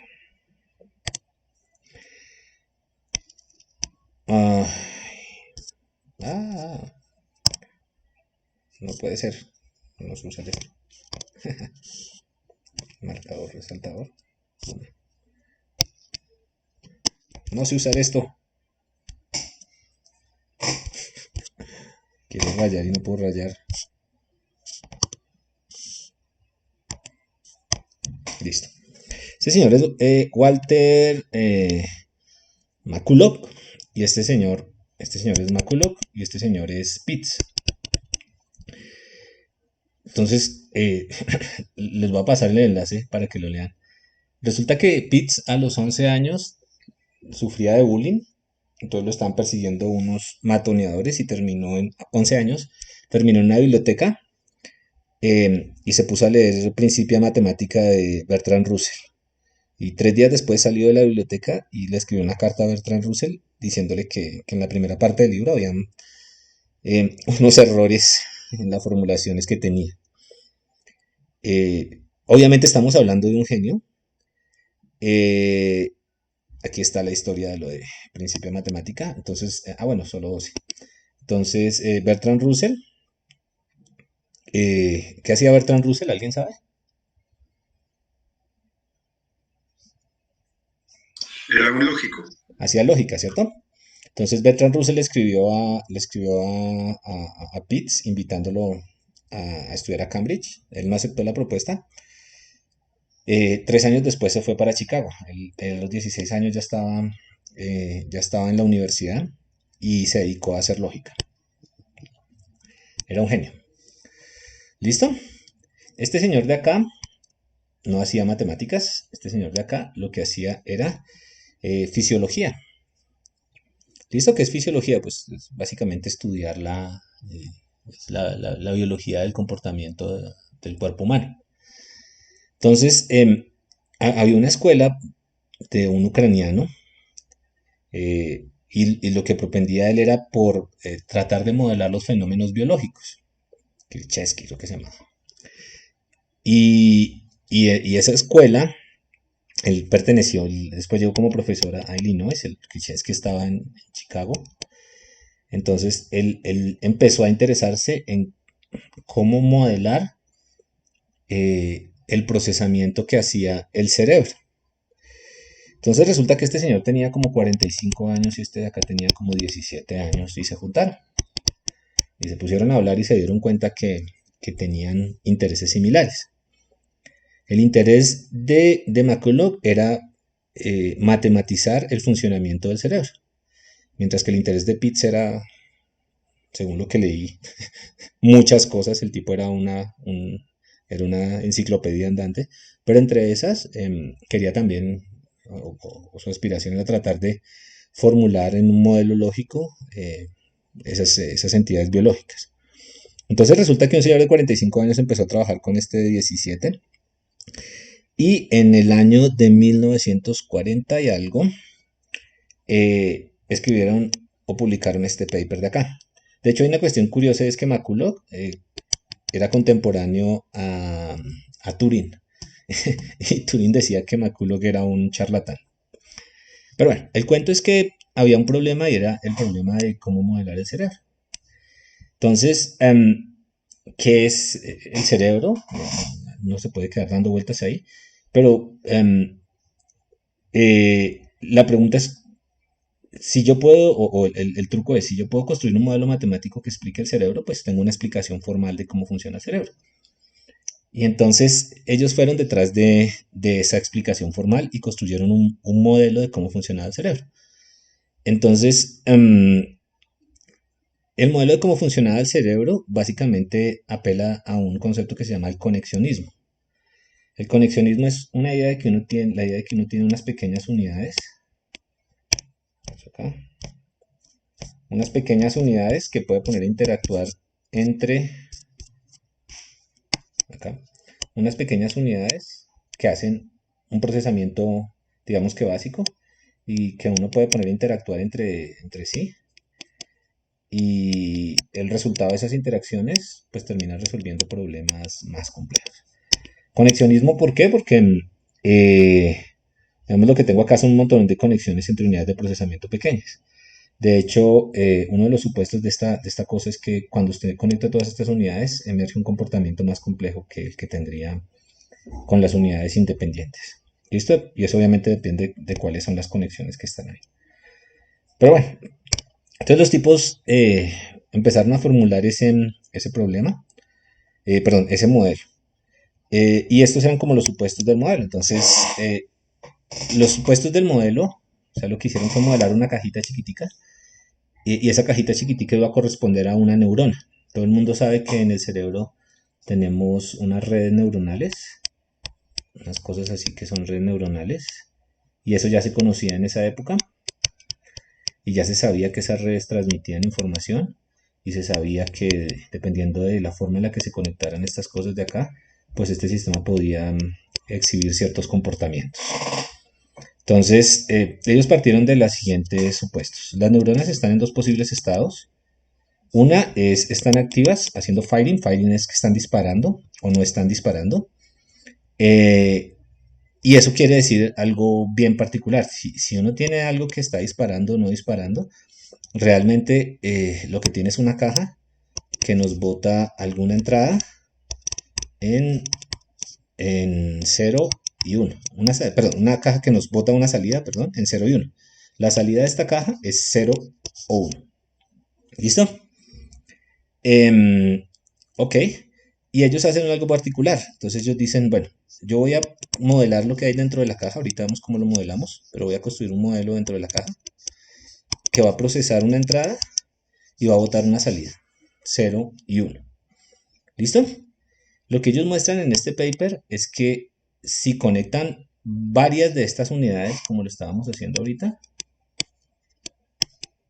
y esto es súper clave,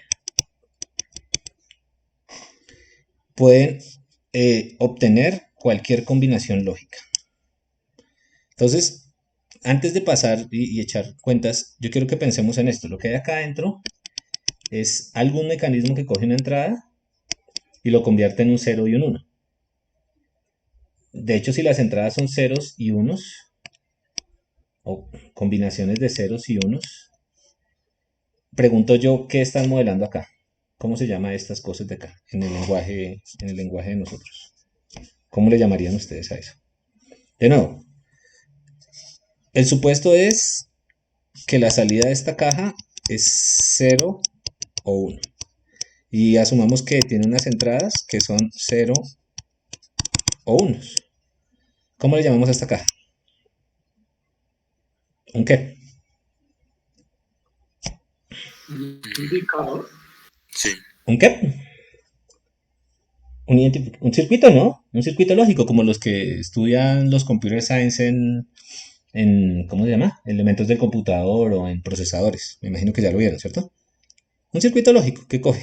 Un circuito lógico no es más que una caja que coge unas entradas digitales y bota una salida digital.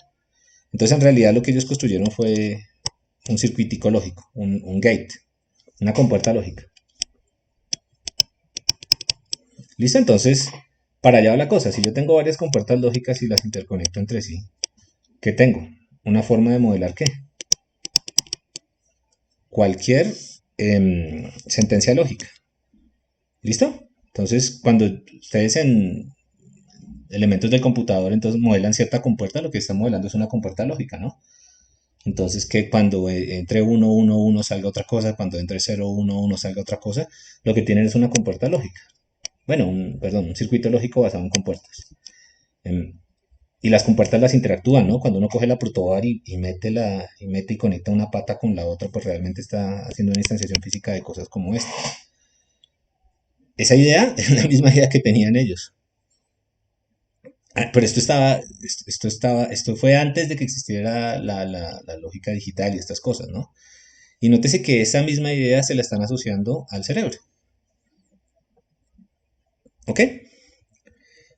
Entonces, lo que estaban haciendo ellos era sentencias que escriben un algo en términos de una red. Entonces, esto es bien importante porque conceptualmente lo que están diciendo es que el cerebro no es más que una máquina que coge unas entradas, por ejemplo, unos estímulos, y procesa de alguna manera esos estímulos para botar una salida binaria o no. ¿Listo? Y de hecho construyen la estructura interna, a continuación lo vamos a ver, pero nos vamos a dar cuenta que esa estructura interna no es más que lo que nosotros ahora conocemos como gates lógicos. ¿Listo? Entonces, para allá vamos, ya les conté todo lo importante. Entonces, vamos ahora sí a construir el modelo de la neurona de Maclaurin-Pitts. Entonces, esta es una neurona. ¿Listo? Entonces, a ver. Esto de acá se llama el axón, aquí hay un mecanismo grandote. Por acá entran, hay otras neuronas conectadas, acá hay otra neurona conectada con unos pelos acá. Y puede haber, voy a hacerla así como por acá, una neurona con una bola grande acá y unas bolitas acá. ¿Listo? Y por acá puede haber otra neurona conectada. Entonces, esta es una sola neurona y lo que vamos a modelar es el gate correspondiente a una sola neurona. Entonces, por acá van a entrar unos estímulos. ¿Listo? Y esos estímulos los vamos a anotar con X. Y esos estímulos vamos a asumir que son binarios. ¿Por qué podemos asumir que son binarios? Recuerden que en el modelo de Maclaurin-Pitts ellos asumen que las neuronas están activas o no están activas. Entonces realmente aquí solo pueden haber ceros o unos. No hay nada continuo por ahora, solo ceros o unos. Y puedo conectar en principio tantas como yo quiera. ¿Listo? Entonces, resulta que hay un mecanismo biológico que no viene al caso, pues un mecanismo muy complejo que hace que si hay una excitación suficientemente grande en la entrada de la neurona, es decir, acá, la neurona se active acá. Listo, entonces, ¿cómo construimos un modelo para eso? Entonces lo que podemos decir es lo siguiente. Nosotros tenemos unas entradas y necesitamos escribir algo para modelar el hecho de que haya mucha excitación. Entonces asumamos que 0 es no excitación y 1 es excitación completa. No me sé escribir excitación. Esto escribir acá es muy feo. Ya voy.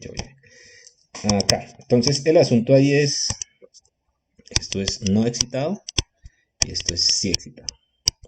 Entonces, ¿cómo yo puedo escribir una cuenta que me permita decir si esto se excitó o cuál es la cantidad de excitación que hay? ¿Qué cuenta puedo hacer para medir la cantidad de excitación que hay?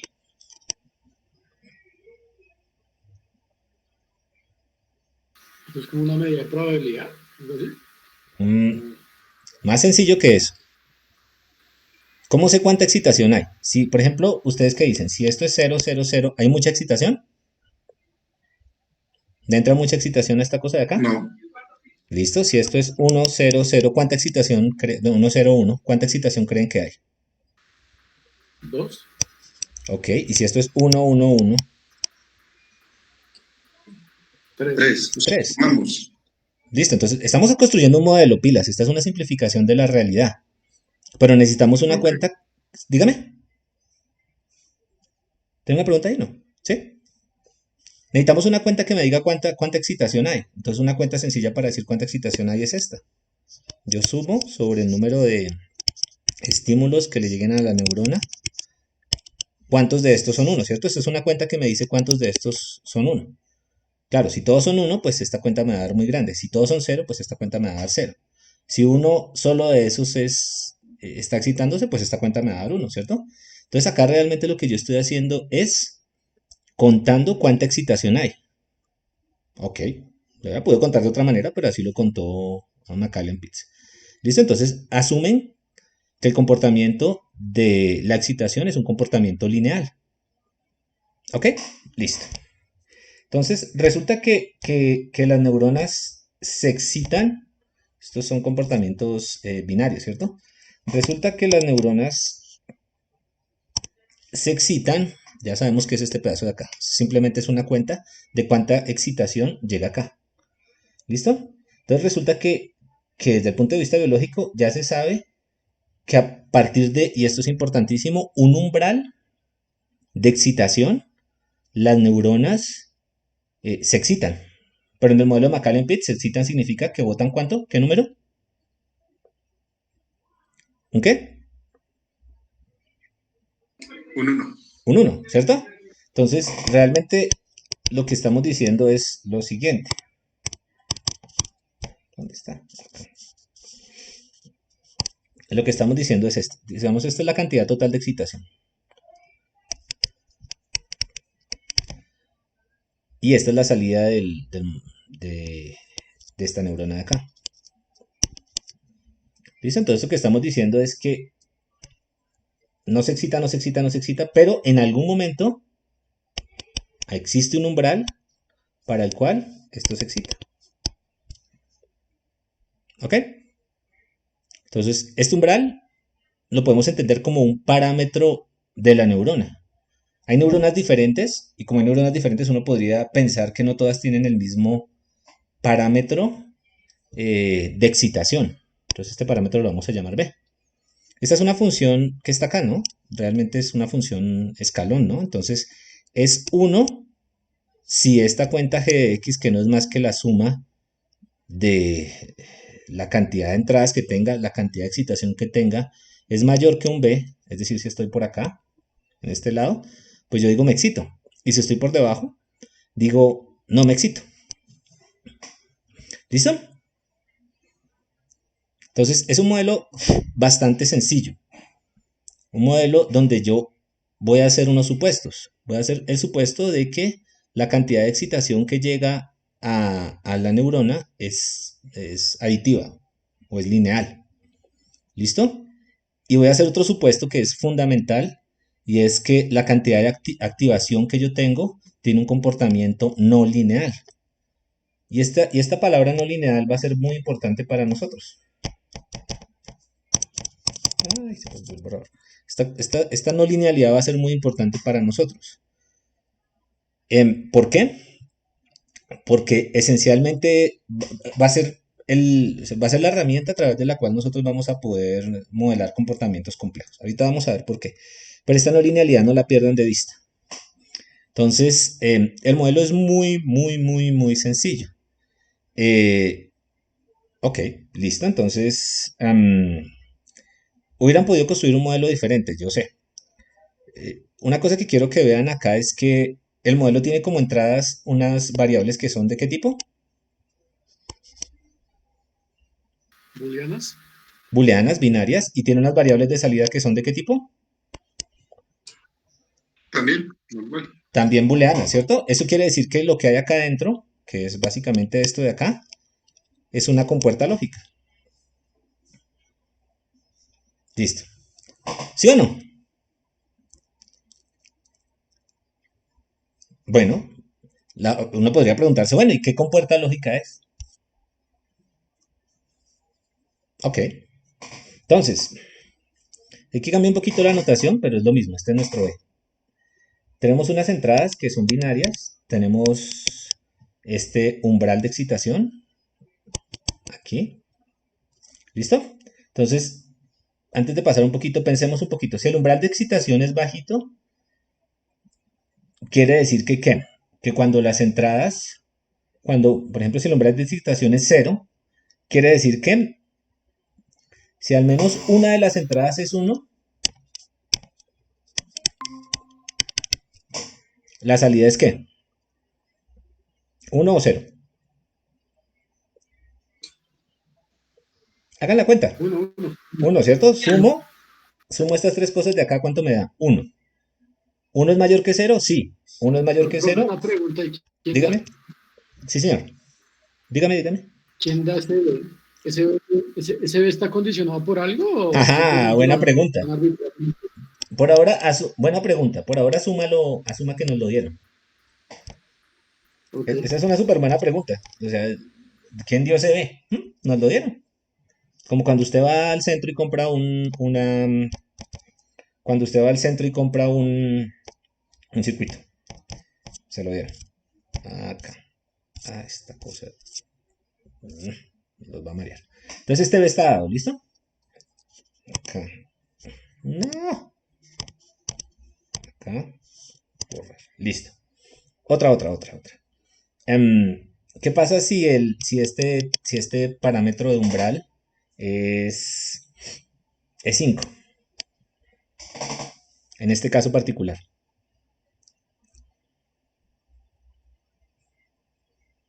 Todo haría 0, ¿no? Todo haría 0 porque solo hay 3 entradas. Ok, listo. Esto es como un circuito constante, ¿cierto? Bueno. Ok, chévere, ¿no? ¿Qué pasa si este parámetro de acá es 0?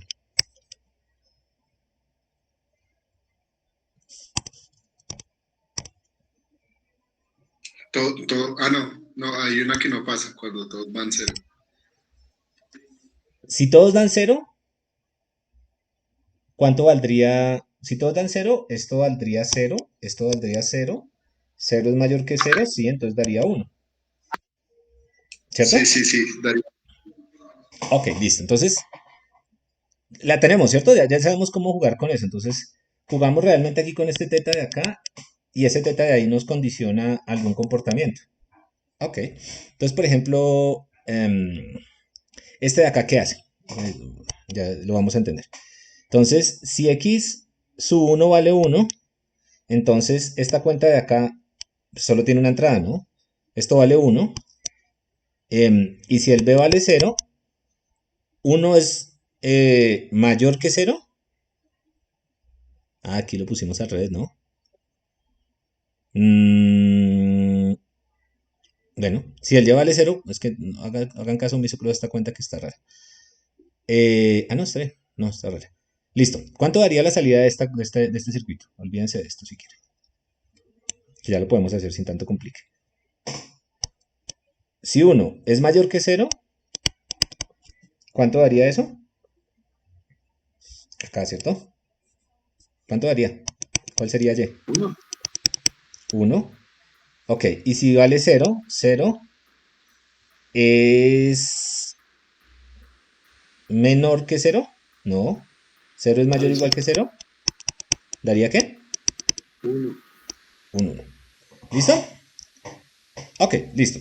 No se compliquen con eso, pero ¿me pueden decir qué funciones booleanas estamos modelando en cada una de estas neuronas? ¿Quién me dice cuál acá? ¿Qué función booleana es acá, que hay acá? Hay acá.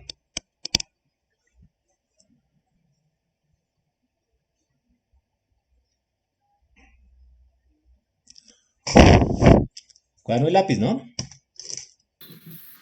¿Eso es un honor? A ver, ¿qué significa honor? ¿Qué es honor? Al menos una es cierta. O bueno, alguno. Dice, entonces, pongamos, el OR da 0 cuando todos son 0, ¿cierto? Entonces, ¿qué pasa si ponemos todo 0 acá? La excitación total es 0, 0 no es mayor que 1, da 0, listo, entonces por ahora funciona, ¿listo? Listo. ¿Qué pasa si uno de esos es menor que... Ay, no, les estoy mostrando la respuesta. Y ahora les mostré la respuesta. No. ¿Qué pasa si tengo un 1 en alguno de estos y 0 en el resto? También da 0. Sí, la excitación total sería 1 y 1 es mayor o igual que 1. Y al ser mayor o igual que 1, ¿cuánto nos daría? No, 1. da 1. Listo, entonces la salida acá es 1. Y eso es válido para cualquier entrada de esta, ¿cierto? ¿Qué pasa si tenemos dos unos? Dos o más unos. Por ejemplo, este caso. ¿Cuánto da la excitación total? 2, ¿cierto? 1. Y es mayor o igual que 1. Bueno, sí. Entonces nos da 1.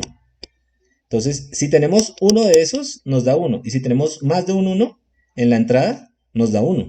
Y si tenemos ceros en la entrada, nos da 0. Entonces, la conclusión es que eso es un OR, ¿cierto? ¿Sí o no?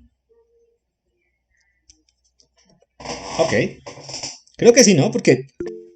A ver, ¿qué pasó? Es que no... Ay, me toca abrir esto para poder ver lo que abajo. ¿Cómo sé yo qué? Que están preguntando ya alguien, si alguien me puede leer el chat. Porque es que no puedo salir de acá. Estoy mal. Bueno, listo. Entonces, siguiente. Ya tenemos esta. OR. Siguiente. Esta de acá. ¿Qué es?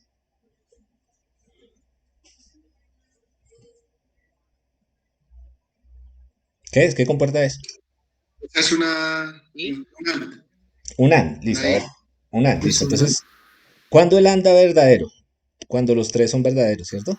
Todos son 1, sí. Entonces, el G de X sería ¿qué? 3, porque es la suma de los 3. ¿3 es mayor o igual que 3? Sí. Si es mayor o igual que 3, da 1. Ok, entonces en ese caso nos dio 1. Chévere.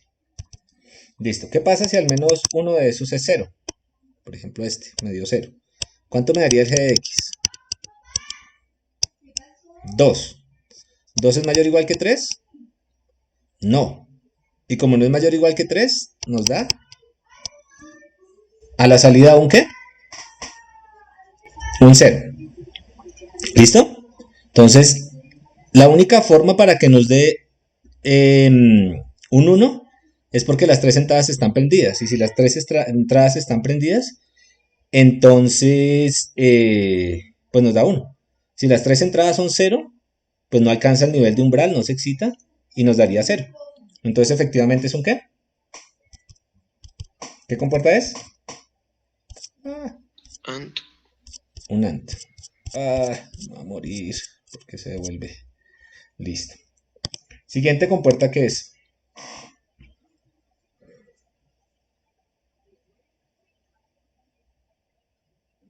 De nuevo lo mismo. 1 y 1. Si pongo un 1 acá ¿Ese no sería también un OR? Ujú.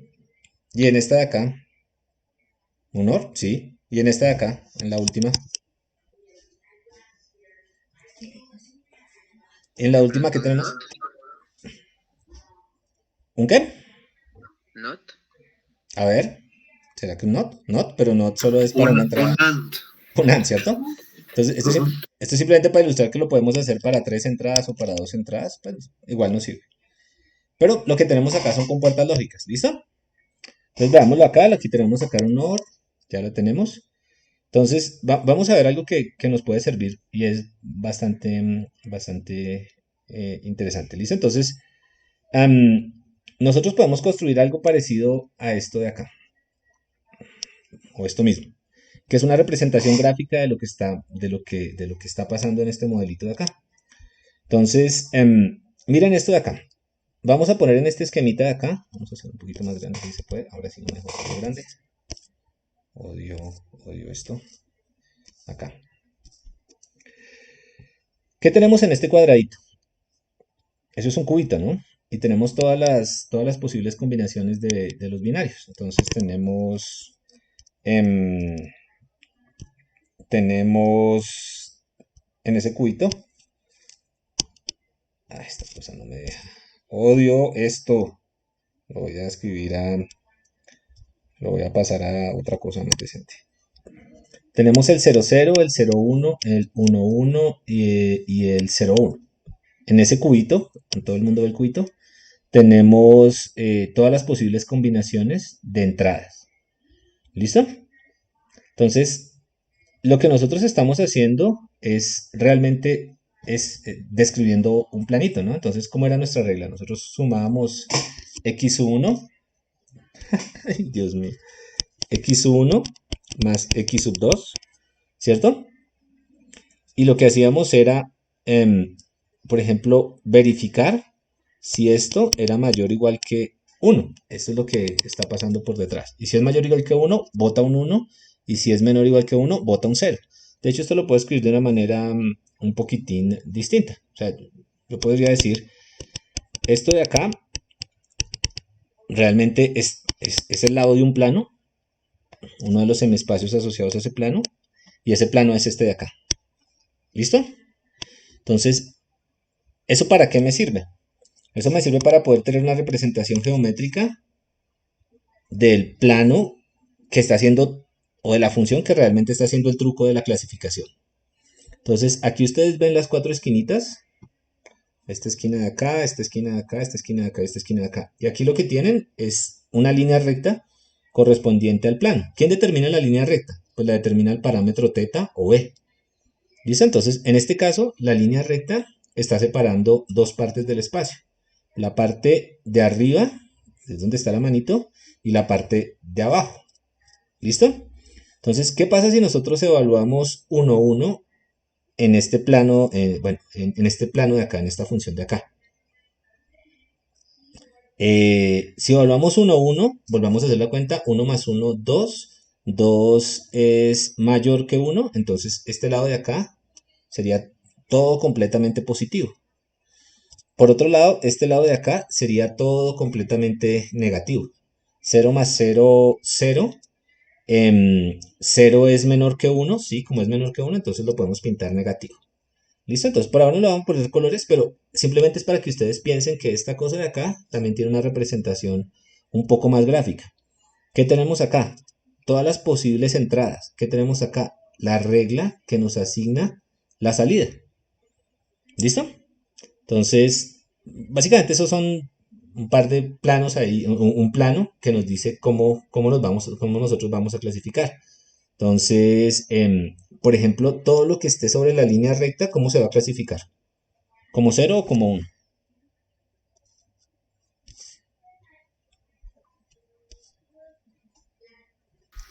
Como 1. Como 1, ¿cierto? Como 1. ¿Listo? Por el mayor igual que de ahí. Ok, entonces con estos dibujitos de acá uno puede hacer cosas bien particulares. En particular uno puede estudiar cuál es el comportamiento de manera más geométrica de ese modelo de ahí. ¿Listo? Entonces, igual lo puedo hacer con la AND. Entonces, ¿qué tengo yo cuando hago la AND? Yo tengo, lo único que cambia aquí es, odio esto, odio esta vaina. No, ahora qué hizo. Quisiera hacer eso, no sabría cómo hacerlo realmente. Aquí está. Pluma. Listo.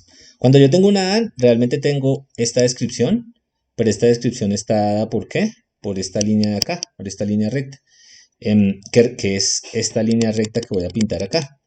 Entonces, solamente cuando sea 1, 1, cuando tenga esa entrada 1, 1, ese 1, 1 va a quedar sobre la línea recta y esto me va a dar 1. Todo lo que está a este lado me va a quedar en 0. ¿Listo? Entonces, esa descripción yo la puedo hacer en 2 dimensiones. Es fácil ver que se puede hacer en 2 dimensiones, pero la cuenta también la puedo hacer en 3 dimensiones. Entonces, en 3 dimensiones ya no tengo un cuadradito, sino tengo un cubo. Se llama el cubo booleano. Y cada una de las esquinas del cubo la puedo asociar con una entrada al modelo de Maclaurin-Pitts. Y la función que tengo depende de 3 valorcitos, ¿cierto? Entonces, como depende de 3 valorcitos, ya no la puedo representar en R2, me toca representar en R3, pero esto de acá, en el mismo sentido de lo de arriba, coincidía con un plano. Antes esta era una línea que separaba el espacio en 2, lo partía en 2.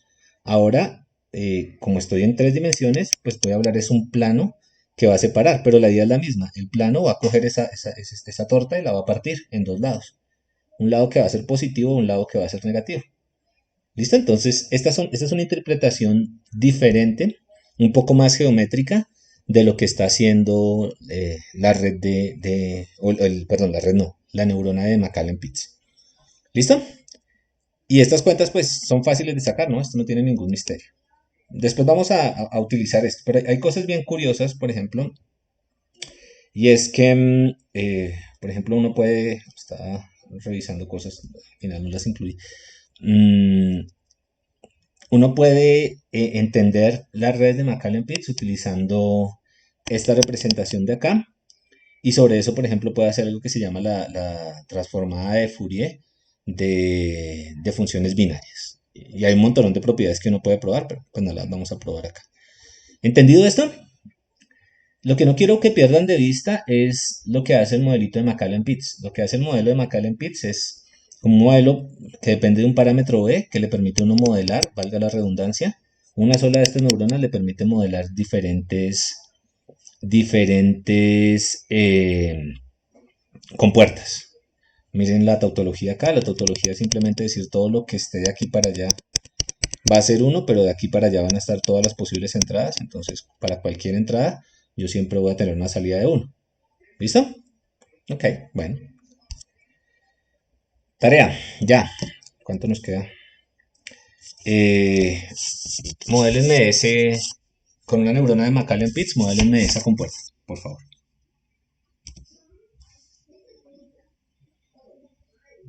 Quiero ver dibujitos. O que me digan cuál es el beta. ¿Todo el mundo conoce esa compuerta? Sí. Listo. No mucho, pero... Ah, ¿no la conocen? Pero, Se llama XOR y es la suma binaria. Entonces 0 más 0, 0. 0 más 1, 1. 1 más 0, 1. Ah, ok. 1 más 1. ¿Espacio Z2? Realmente sí, ese es Z2. Realmente es 0 y llevo 1, ¿no? Sí. Ese es un XOR. Listo. Modélenme el XOR, por favor.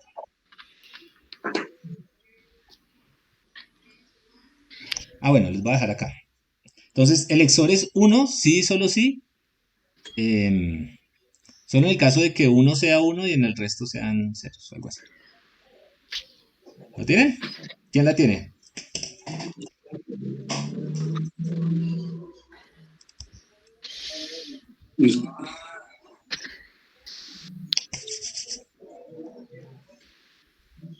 ¿Qué significa modelar esa compuerta? Escribir la función. Sí. Y pues la función está definida por el interceptor.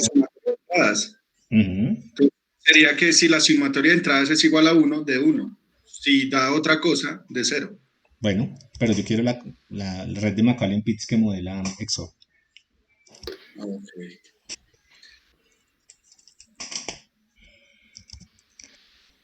Voy a dar un 5 a la primera persona que me muestre la red de Macaulay-Pitts. Un 5 en el primer parcial.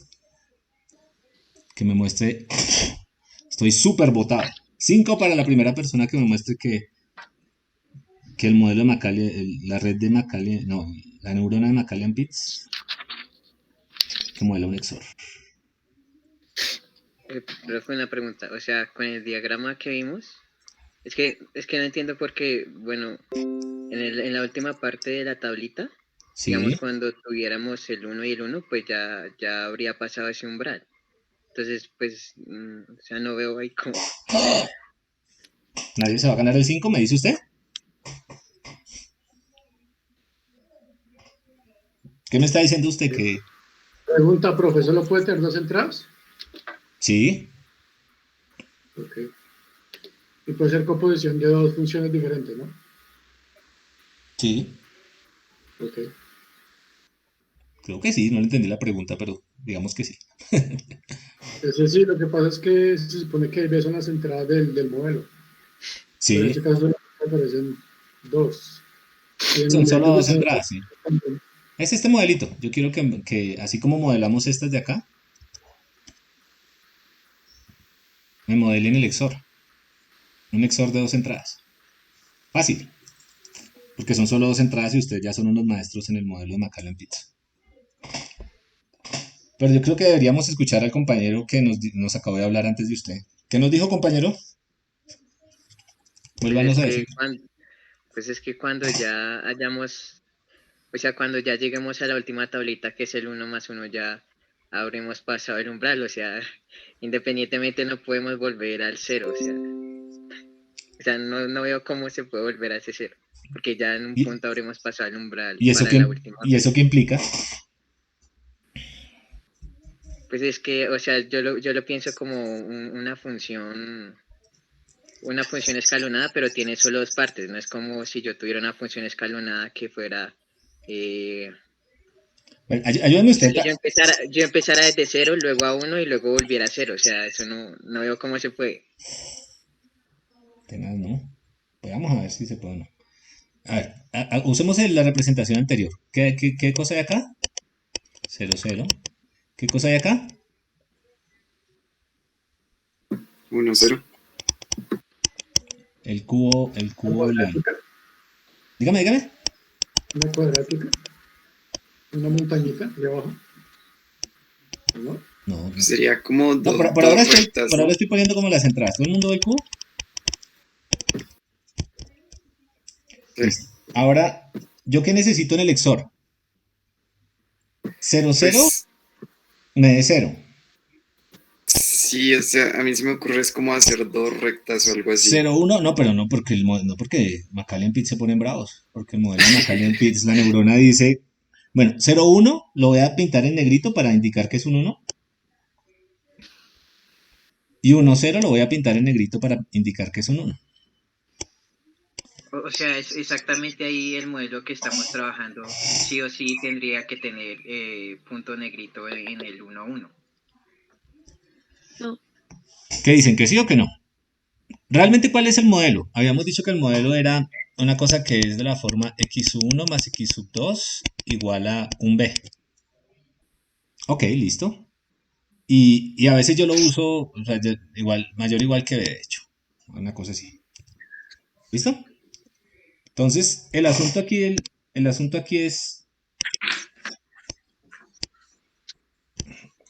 aquí es si con ese modelo nosotros podemos partir el espacio para encontrar esa configuración que está ahí. Sí, ahí lo resolvió, profe. Es con el igual. ¿Seguro? Sí, es con el igual. O sea, debe estar en la recta. ¿Así? O sea, ¿cuál recta? ¿Qué hago? La recta que pasa por 0, 1 y 1, 0. ¿Hago una recta que pase por ahí? Sí. Y esa recta se escribe como x1 más x2 igual a b. No porque el 1, 1 debería ser no y pues está en la parte de arriba de la recta. ¿No? La recta lo que hace es partir el espacio en dos pedazos, ¿cierto?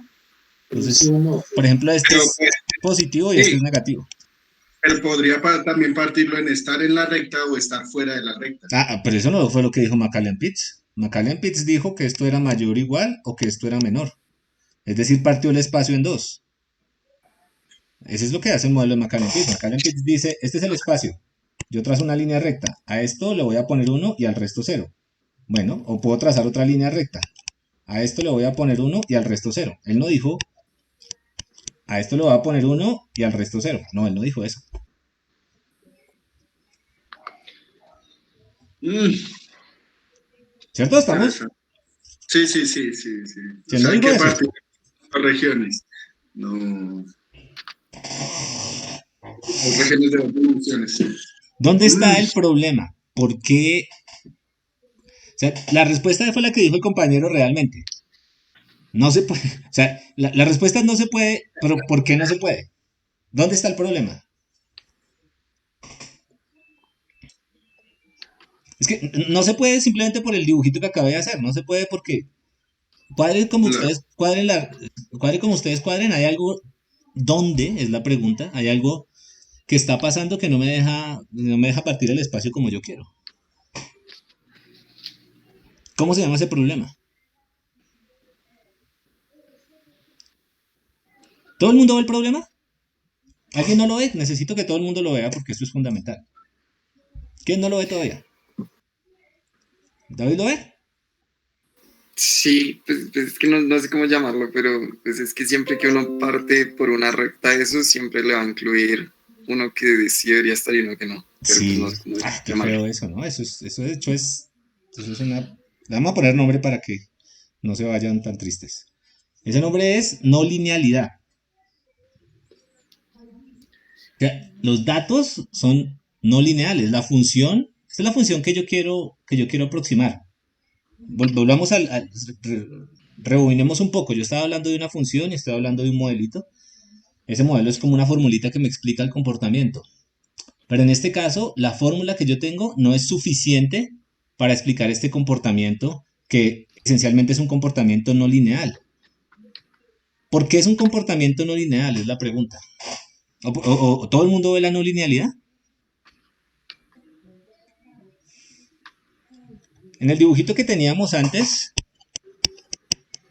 ustedes tenían acá algo negro y aquí algo blanco. ¿Cierto? Entonces, si ustedes lo ven como desde arriba, intentemos hacerlo desde arriba. Acá hay algo blanco, aquí hay algo blanco, aquí hay algo negro. Me quedó feo. Y aquí hay algo negro. Negro significa que da 1. ¿Cierto? Entonces, voy a intentar pintarlo desde arriba. Hay una cosa que es 0, 0, 0, 0 y de un momento a otro sube y de un momento a otro baja. ¿Cierto? Que es esta cosa de acá. Esta raya de acá es esta raya de acá. ¿Sí ven? ¿Qué significa que sea no lineal? Que yo no le puedo acomodar una línea recta a esa función. Y efectivamente no lo puedo hacer. ¿Por qué? Porque los datos, la compuerta que yo quiero aprender, tiene un comportamiento al cual no le puedo acomodar una línea recta, porque tiene este morrito acá, ¿sí lo ven? De hecho, tiene estos dos punticas acá. En los ejemplos que teníamos antes, por ejemplo, los tenemos acá atrás, de hecho. Miren el ejemplo que teníamos antes. Si yo quería clasificar, por ejemplo, este y el de arriba en un lado del espacio y los otros en otro lado del espacio, era suficiente con construir un plano. En este caso, lo que yo quiero clasificar, lo que yo quiero explicar, no se puede explicar por una línea recta. Y como yo no la puedo explicar por una línea recta ni ninguna función que tenga comportamiento lineal, pues yo la llamo una no linealidad. ¿Listo? Entonces, ¿dónde está el asunto fundamental acá? ¿De quién es la culpa? ¿A quién le echamos la culpa? ¿Al modelo de Pitts? ¿A los datos? ¿Cómo solucionamos ese problema? ¿Alguien tiene una idea?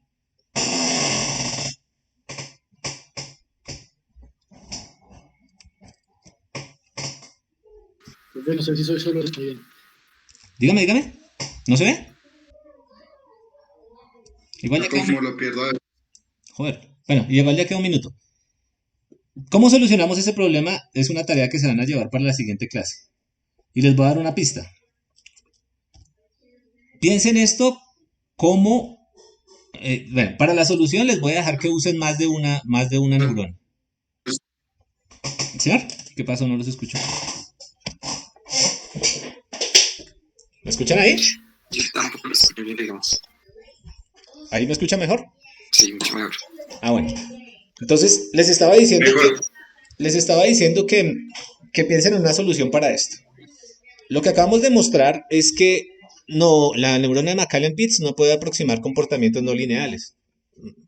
Es decir, no puede aproximar comportamientos que no se le acomoden en una línea recta. ¿Por qué? Porque es que la esencia del modelo de Macaulay-Pitts es acomodar una línea recta a los datos.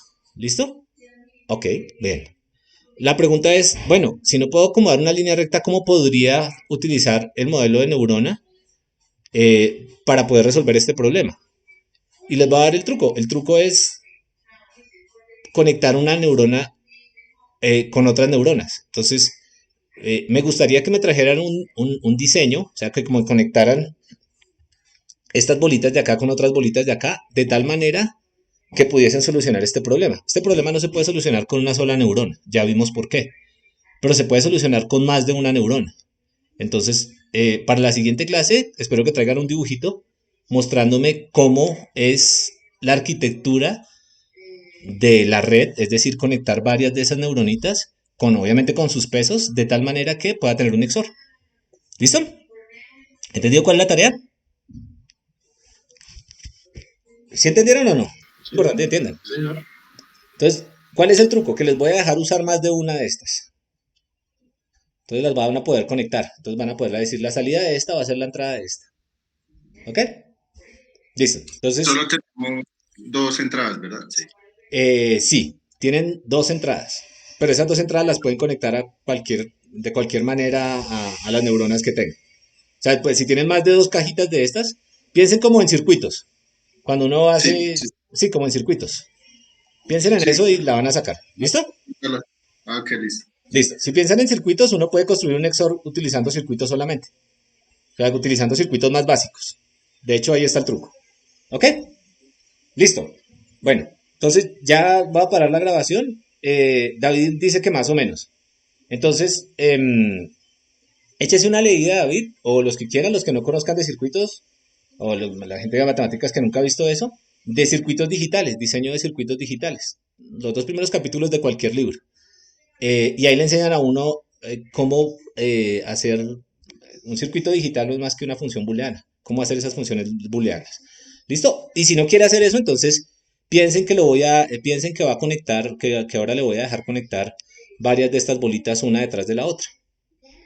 Cuando yo conecto varias de esas bolitas una detrás de la otra, hago una red. Eso es lo que se llama una red neuronal. Eso es una red neuronal.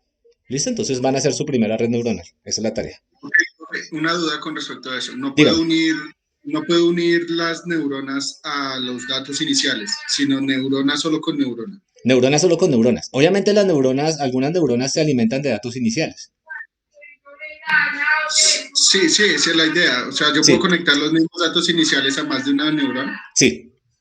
Ok, listo. Sí, eso era. Sí, eso se puede hacer. Listo. ¿Listo? Ok, listo, gracias. Te hagan la tareita que está muy fácil. Hasta luego. Uy, llegó el señor de las ventas. Chao. Chao, profe.